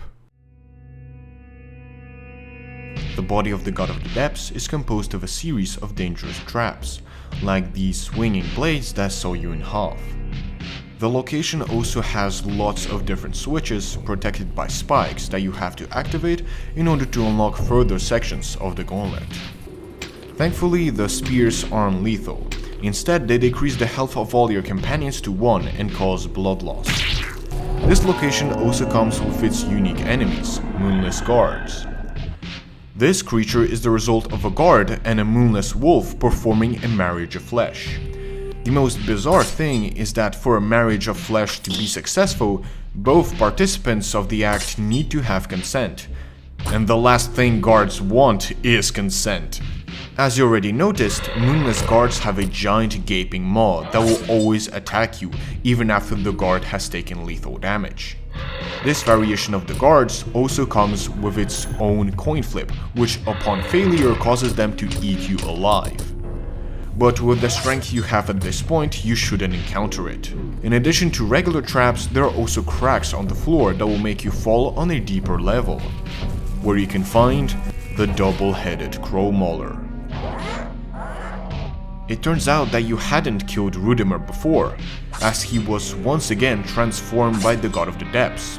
Logically, the double-headed Crow Mauler can perform peck twice as often. Although I have noticed that if you and Nas'hrah are the only ones left, and the character guards, the captain will never attack you, which is quite strange but also useless as it requires for you to get rid of the girl. Thankfully, the unstable tiles aren't random and thus you can easily go around them. Going a bit further will eventually lead you into this long corridor, where from the top giant boulders will be rolled down. Here you will also encounter the second unique enemy of this location, the yellow lizard mage. As the name suggests, it is another result of a marriage, this time being between a yellow mage and a lizardman. Just like regular yellow mages, these enemies can cast hurting, that cuts off limbs even if you have the salmonsnake soul. Inside combat, the only attacks are the locust swarm that is casted by the staff and a sword attack that chops limbs, so it's better to go for the dagger. In addition to new enemies, this floor also has new gas traps that poison you. Eventually, after fighting even more enemies, you will go through a corridor and exit into a pile full of human bodies. You get to the end of the fleshy mountain with only darkness surrounding you. And as you stand here, the girl that you rescued in the very first floor of the dungeon that went through this hell with you goes near the edge and peers into the black, empty void. The girl you knew and loved is long gone. You can feel an entirely new presence in the darkness.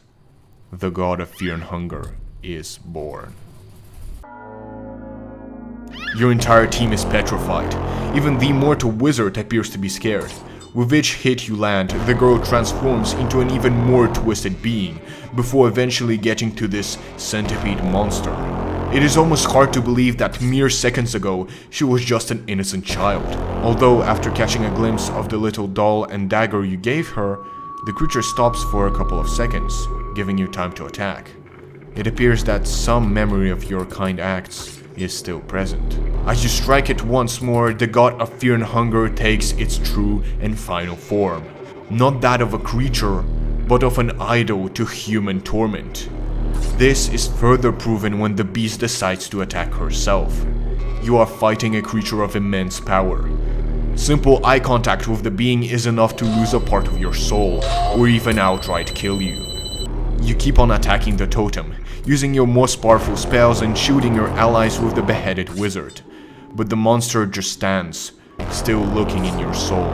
It feels like this fight has been going on for an eternity, before the beast backs off. The god of fear and hunger acknowledges your suffering.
You never escaped the dungeons. You had a vital part in the birth of a new god. One that is not a mere new god, but one that rivals the older ones. You had the first-hand experience of witnessing the coming paradigm shift the world is to go through in the new era. An era of the newborn god, the god of fear and hunger. They come to know this day as the Cruel Age. An age where a human-born god would finally rise after millennia of mankind's struggle as the feeble new gods. Maybe your fate was an act out of mercy, the last traces of compassion the newborn god shed after her true ascension. Your demise was peaceful after all. Ending A. The God of Fear and Hunger. This is the true ending of Fear and Hunger, after which happened the events of Termina. The new and cruel age of Fear and Hunger will be brutal, but it will teach humans how to persevere, how to survive and how to evolve, how to keep on fighting till the very last breath, just like the 4 adventurers did while they were in the dungeons. Fear and Hunger is not a game about suffering and failing all over again. It's a game about overcoming the struggle, to keep pushing through no matter how difficult and challenging your obstacles are. Sometimes it will feel like torture. Sometimes you want to stop, abandon everyone and everything, but you have to keep going, no matter what. Fear and Hunger isn't brutal and unforgivable because it hates the player. It's ruthless and cruel because it's just like real life.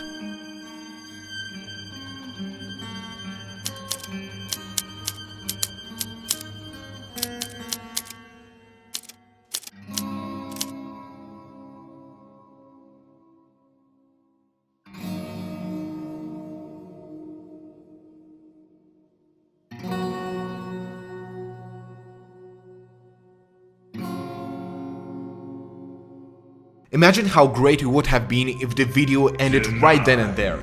It would have been in a loop formation, the Fear and Hunger Ouroboros. But no, we have 4 more endings to go through, and also legarde's entire lore because for now in all of my runs he was dead. Ending B requires that you once again access the Gauntlet, but this time without the girl in your team. And for that we have to prepare, so I recommend you go back to the Hexen and upgrade some skills. Also, one thing I didn't mention is that whenever you kill a new god and get their soul, you can obtain other character skills, as they have the same souls. In addition, after cutting the third organ, you can get the butterfly soul if you go back to the location where you found that butterfly dude. This accessory grants you a 50% chance of dodging an enemy attack, which is insane, but it's bugged and doesn't work properly. After replacing the girl with a skeleton, I once again arrived at the pile of bodies, but now it was my character who peered in the darkness, from which came gro-goroth, the god of destruction. Well, not really. As I said before, old gods are manifestations of concepts, and thus you cannot fight them, and even kill them. The beasts we have in front of us are the traces of gro-goroth, but despite them having only a fraction of his power, these traces are extremely powerful. When the old god approaches you, Nas'hrah will immediately start insulting him, after which gro-goroth explodes him. That's right, he instantly killed an immortal ally. As soon as the battle starts, the god of destruction curses one of your allies, that, as explained before, instantly kills them after 5 turns. Gro-goroth is an extremely powerful enemy. His claws deal an absurd amount of damage and cut limbs. Meanwhile, his eyes squirt molten, applying the fire debuff. Furthermore, he can also do an AoE attack. And if that wasn't enough, gro-goroth can also attack you in between turns, as if he had the White Angel soul. This man has so many attacks that deal so much damage that for a second I thought I was playing Termina. The safest way to beat the god of destruction is to throw a poisonous dart in the body and then simply guard, heal, and occasionally destroy the opening eyes. After enough time, gro-goroth will back away and ask you, why are you fighting him? It doesn't matter what you choose, the creature will still tell you that the old gods are long gone, as they are too pure for this world. And after telling you how bad humans are, the ancient being kills you. This is ending B.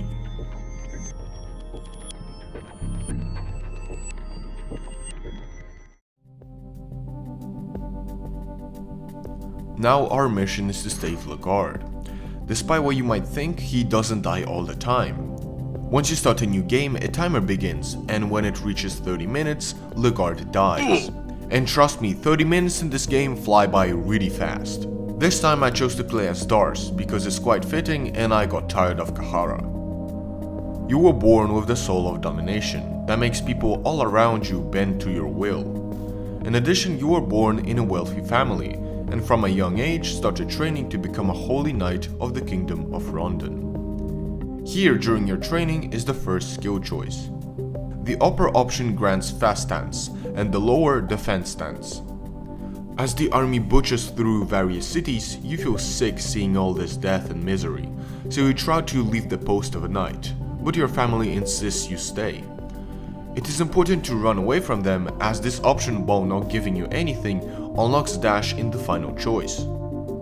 Later on, you manage to meet legarde, who gave you a high position in his mercenary group, the Knights of the Midnight Sun. But as time went on, the general became obsessed with magical artifacts, going as far as murdering the inhabitants of Legarde in order to obtain the Cube of the Depths. This event was sufficient enough for the Kingdom of Rondon to capture legarde and send him into the dungeons of fear and hunger. Here is the third choice. It is important to choose to spearhead the assault, as this will give you a spear and arm guards that prevent all arm losses. The last choice will be, as always, either stock up on supplies or rush straight in the dungeon to get the dash skill, if you run away from your family earlier. At this point you should be pretty familiar with what to do and where to go, but because I'm playing as Darce, this means we can recruit Cahara. He'll be in a locked cage in the prisons. However, as soon as you enter the blood pit, the mercenary will leave your party and steal a blue vial from you. The next time you'll meet him, he'll be in the mines. Once you see Cahara, don't be mad, otherwise you'll initiate a battle. Another character that can be befriended is Tortur, and although he appears to be hostile towards you, by informing him about another test subject, you're able to get a reward, at the expense of Buckman's life. These actions probably made Olmir very angry, so that's why we'll increase our affinity with him. Yeah, I just didn't know how to link this part with the previous one. While granting the player only one skill via the Hexen, you can get it very early on. To max out your affinity with Allmere, first sacrifice the crucified man, then pray on the previously mentioned statue, and then pray again on the first ritual circle of the dungeon. This will grant you access to the Blood Portal skill, and it is extremely important in the current situation, as it is the only way to fast travel in Fear and Hunger. Upon usage, the spell will create a portal on a ritual circle, allowing you to travel between them near instantly and help reach legarde. This time the general is still alive and appears to have amnesia, although that doesn't really matter because he has a very good skill named Leg Sweep. Upon usage, it destroys your enemy's legs, making them vulnerable for a headshot. This on its own sounds good, but it gets even better when you consider that some body parts, while not looking like legs in the game's code, count as legs. For example, the hands of the Black Witch count as legs and thus can be instantly destroyed. But most importantly, doors are also coded as legs, which means that this skill opens any door, including the iron door where Miasma is. And like a cherry on top, legarde doesn't suffer from Miasma's mind corruption. When walking into a location where the murder event would proc, legarde just says, "The sword is kinda goofy," and that's all. Now let's get back to the general. After recruiting him, legarde will inform us that we need to get to Mahabre, and this is our main quest, to once again destroy the new gods. When you run into the female knight once again, you have the option to bring her to tortur, just like you did to Buckman. And while leading innocent people to certain death isn't worthy of a knight, this action will highly benefit your survival, as tortur will tell you about a secret room found in the torture chamber. By lighting up all the torches in the nearby rooms, a secret passage will be unlocked. The chamber contains a few items, but most importantly, this book. The Penance Knights are a special unit of the Vatican City, serving as a punishment for the most severe criminals. The Penance Armor contains thousands of spikes that pierce the victim's body. The armor cannot be removed by any means, and thus the recruits are given one last chance to atone their sins before Allmere passes his final judgment. You step into the contraption. It closes all around you. Numerous spikes pierce your body. The pain is unbearable. You want to remove the armor, but it's impossible. The Penance Armor gives the most protection out of any set, shielding you from the most brutal attacks. Although this obviously comes at a cost. As explained before, you can't remove the armor by any means, meaning you always suffer from bleeding and can't participate in various activities. Another important location I skipped during our first visit is the Tomb of the Gods. To the right of the entrance to Mahabre will be standing numerous statues of various insects, but one of them will be alive. The Body Snatchers used to be tomb raiders who came in the dungeons for loot, but fell under the influence of the god of the depths and mutated into an insectoid. Body Snatchers are rather dangerous, as in addition to applying critical state with their dagger, they can shoot a poisonous dart that applies a greater poison effect called Toxic. This status effect deals 20% of your health instead of the usual 10%. Another unique status effect that can be applied only by Body Snatchers is Paralysis. As the name suggests, this effect paralyzes your character until the end of the battle, effectively disabling one of your party members. Defeating the mutated grave robber will grant you the Trenchcoat, the best armor for characters like Enki who can't wear heavy armor. The various stone statues are a puzzle, where you have to transport the blue statue to the correct tile. Upon completing the 3 stages of the puzzle, a door will unlock, granting you access to Allmere's body. And once you approach it, you'll get an option to use necromancy. Actually, let's not talk about that. The room contains lots of shelves with various scrolls, and a pool of green hue from which a being appears. Despite entering combat, the Lady of the Moon will not attack. She will explain that as a servant of the Moon God, she can heal any injuries and status effects in exchange for children. It almost appears as if Rare knew about the girl becoming a new god, and thus tried to stop you. In the present, Allmere's corpse will be completely decayed, and near it, guarded by a Body Snatcher, will be a chest containing the old passage key. Now we can unlock the door near the Endless Tower and jump down to a new, lower level of Mahabre. This area appears to be quite familiar to the rest of the ancient city. If you descend in one of the alleyways, you find the location of the third treasure. This one will give you a golden crown. As soon as you get the item, the mercenary will ask you for it. The crown doesn't have any effects, so there's no point in keeping it. At one point you'll come to a bridge. The same bridge where the new gods met you after reading the passages of Mahabre. But this time the old guardian will be standing near the edge, still waiting for the one true king to return. Although it has been so much time, he doesn't believe this prophecy anymore. If you have destroyed Nameless's arms, the old guard will be missing his, which suggests that these characters are the same, although it doesn't really look like it. Without his arms, the old guardian is extremely weak. Upon victory, you'll get the red scarf, a sign that you defeated the figurine. You can also obtain the old guardian's soul, an accessory that allows you to survive lethal damage. Unfortunately, after saving your life, the soul will simply disappear. Near the golem on one of the buildings will be another makeshift laboratory with an explosive vial that you can use to exit at the entrance to Mahabre. After defeating the new gods and going inside the Golden Temple, we need to talk to Francois, the final and fourth new god. Unfortunately, you wouldn't be able to talk to him as Nas'hrah immediately burns him, and the only thing left will be a key. The key that allows you to get into the Golden Temple in the past. This time it is fully operational, and from time to time fire will rise up.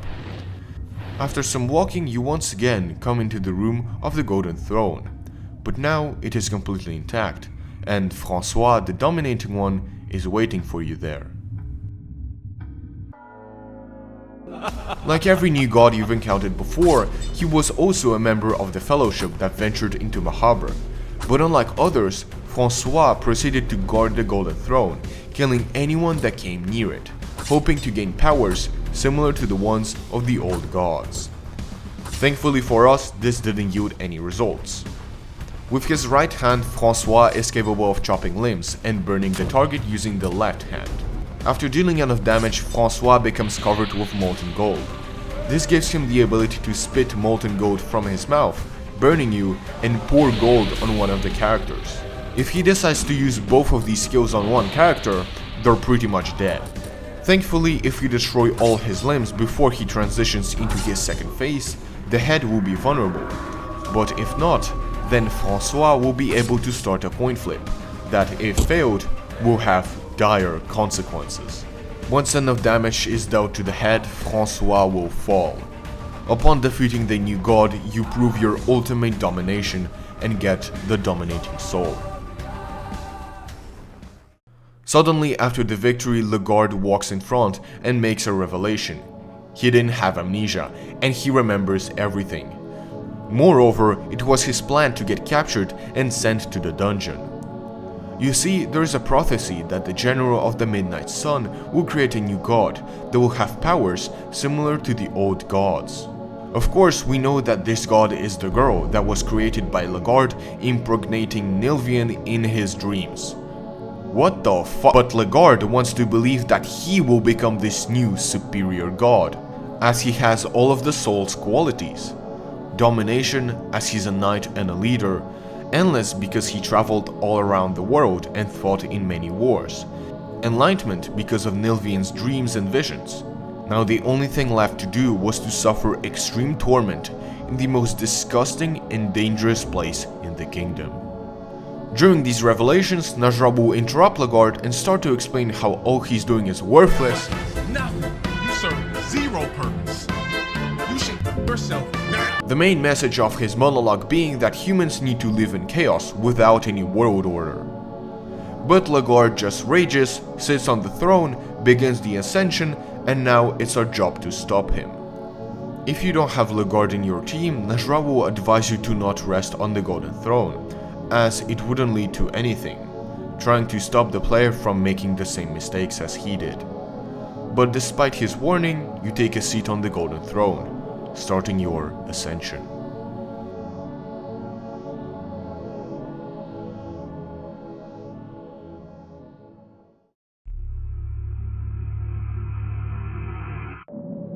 You wake up in an empty green void that appears to be endless. After wandering around for a while, you eventually come back to the no longer functioning golden throne. The void itself is a place where the old gods used to reign, although there are a few man-made structures that can help you get around and find your friends. As you already noticed, upon entering the void, all your allies disappear, some of which, like Nas'hrah, don't even go in the void with you to not repeat previous mistakes. Darce can be found lying on one of the hills. Ragnavalder will be sitting by the campfire, Enki hidden in a hole near the pools of green hue, and Cahara simply sitting on a ledge, peering into the endless green void. You can even find the Goro and Moonless if they appear to ascend with you. While all other characters will immediately regain their courage and join you, Cahara will continue looking in the deep void, contemplating his choices. The simple thought that a couple of hours ago, he was taking a simple rescue mission just to find himself in a different world, filled with godlike eldritch beings, is terrifying, to say the least. The green hue has special mutative properties, giving anyone who ventures into the void superhuman strength, making them a new god. Anyone, even your enemies. Although there is one enemy who doesn't follow this principle. That is because the molded are simply a mockery of humankind, shaking and crying during the entirety of the fight. Although their head is entirely submerged in their own flesh, which makes them rather hard to hear. Only sometimes will they run into you by accident. It is said that they were birthed by a new god who, just like valtiel, tried to create life. While walking around the endless plains, you most likely notice these pterodactyls flying around. These are lizard men that used the golden throne and became new gods. The only way to fight them is by running into their path. The Blight deals great damage with its wings and pokes you for even more damage, but the real horror happens after you get this message. This is the only enemy, except for the Crow Mauler, who can instantly decapitate you. And the fact that these are regular enemies of this location makes it even more terrifying. Although it might seem like those beings are powerful, they are nothing compared to the real new god of the lizardmen. As soon as you enter the void, you'll get the message, a terrifying presence has caught your scent. In the background, heavy footsteps begin moving towards you, getting closer and closer, becoming louder and louder. You feel the primal urge to hide somewhere. But you can't. There's nowhere to run.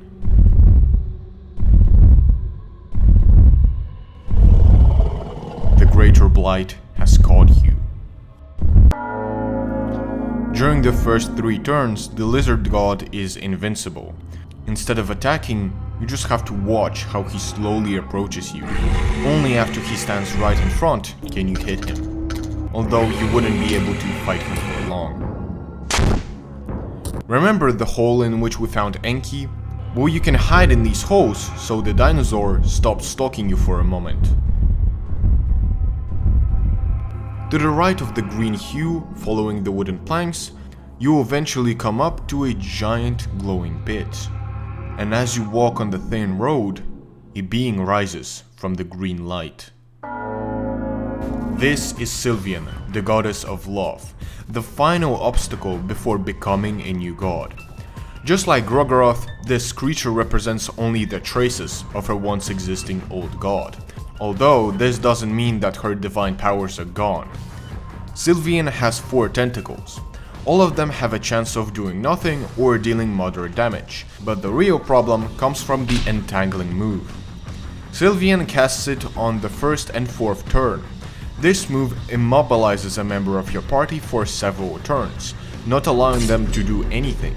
This means you always have one character getting entangled and another friend who's healing others, which effectively means that 2 of your party members can't deal damage.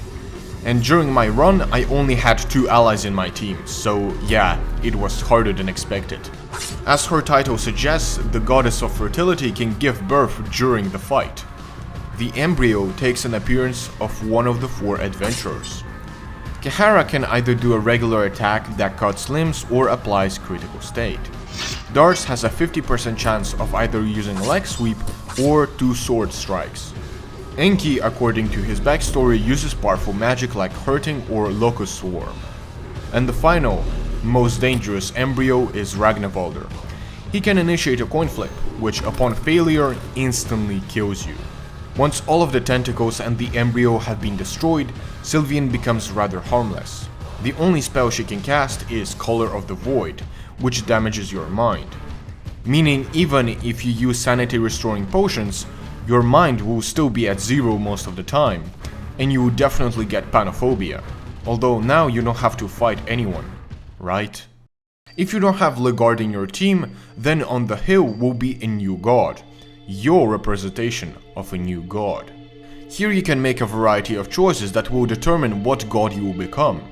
Upon writing a gospel of your adventures, people will become aware of your presence. From here you have 2 choices. You can step out of the void and crush armies to stop wars, but in human eyes you'll be remembered as a violent god. Everyone will live in fear of you. But instead you can create your own religion that will give people hope to keep on living and inspire them to do great things.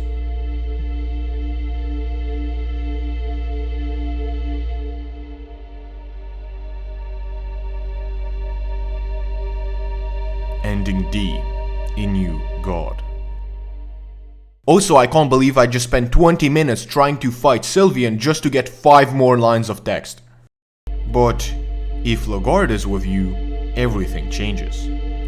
The commander manages to go through the void, defeat Sylvian, and become a new god. Once you approach him, the Yellow King confirms that he is your one true god, who can save you from this place. You are given an option to kneel before him, acknowledging that he is your new god. Doing so will lead you to living in poverty. Only after a couple of years some notion of legarde will be heard. How he unified the Western world, how he brought prosperity to them, and then suddenly disappeared. After many years, you met legarde and realized he was not a human. This was not man taking reins to themselves from the gods. This was something entirely different.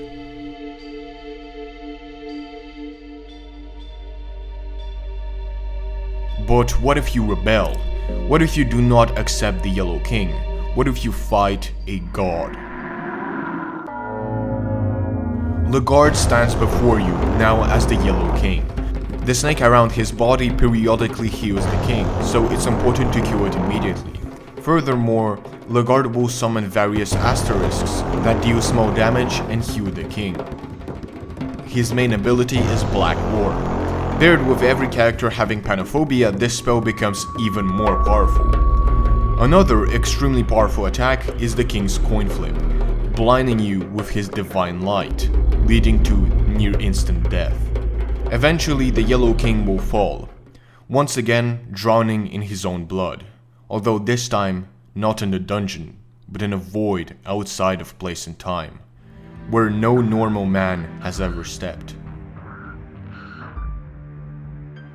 You escaped, but at what cost?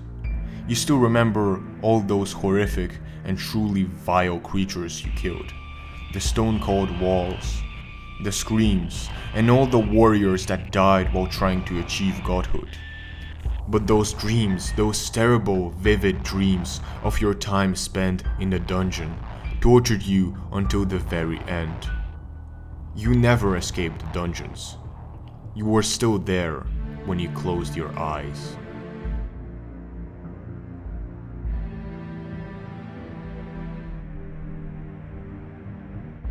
It is not confirmed whether Darce surrendered to the Yellow King or passed away in battle with her beloved general, but one thing is certain, the king survived and will make a return in the game's sequel.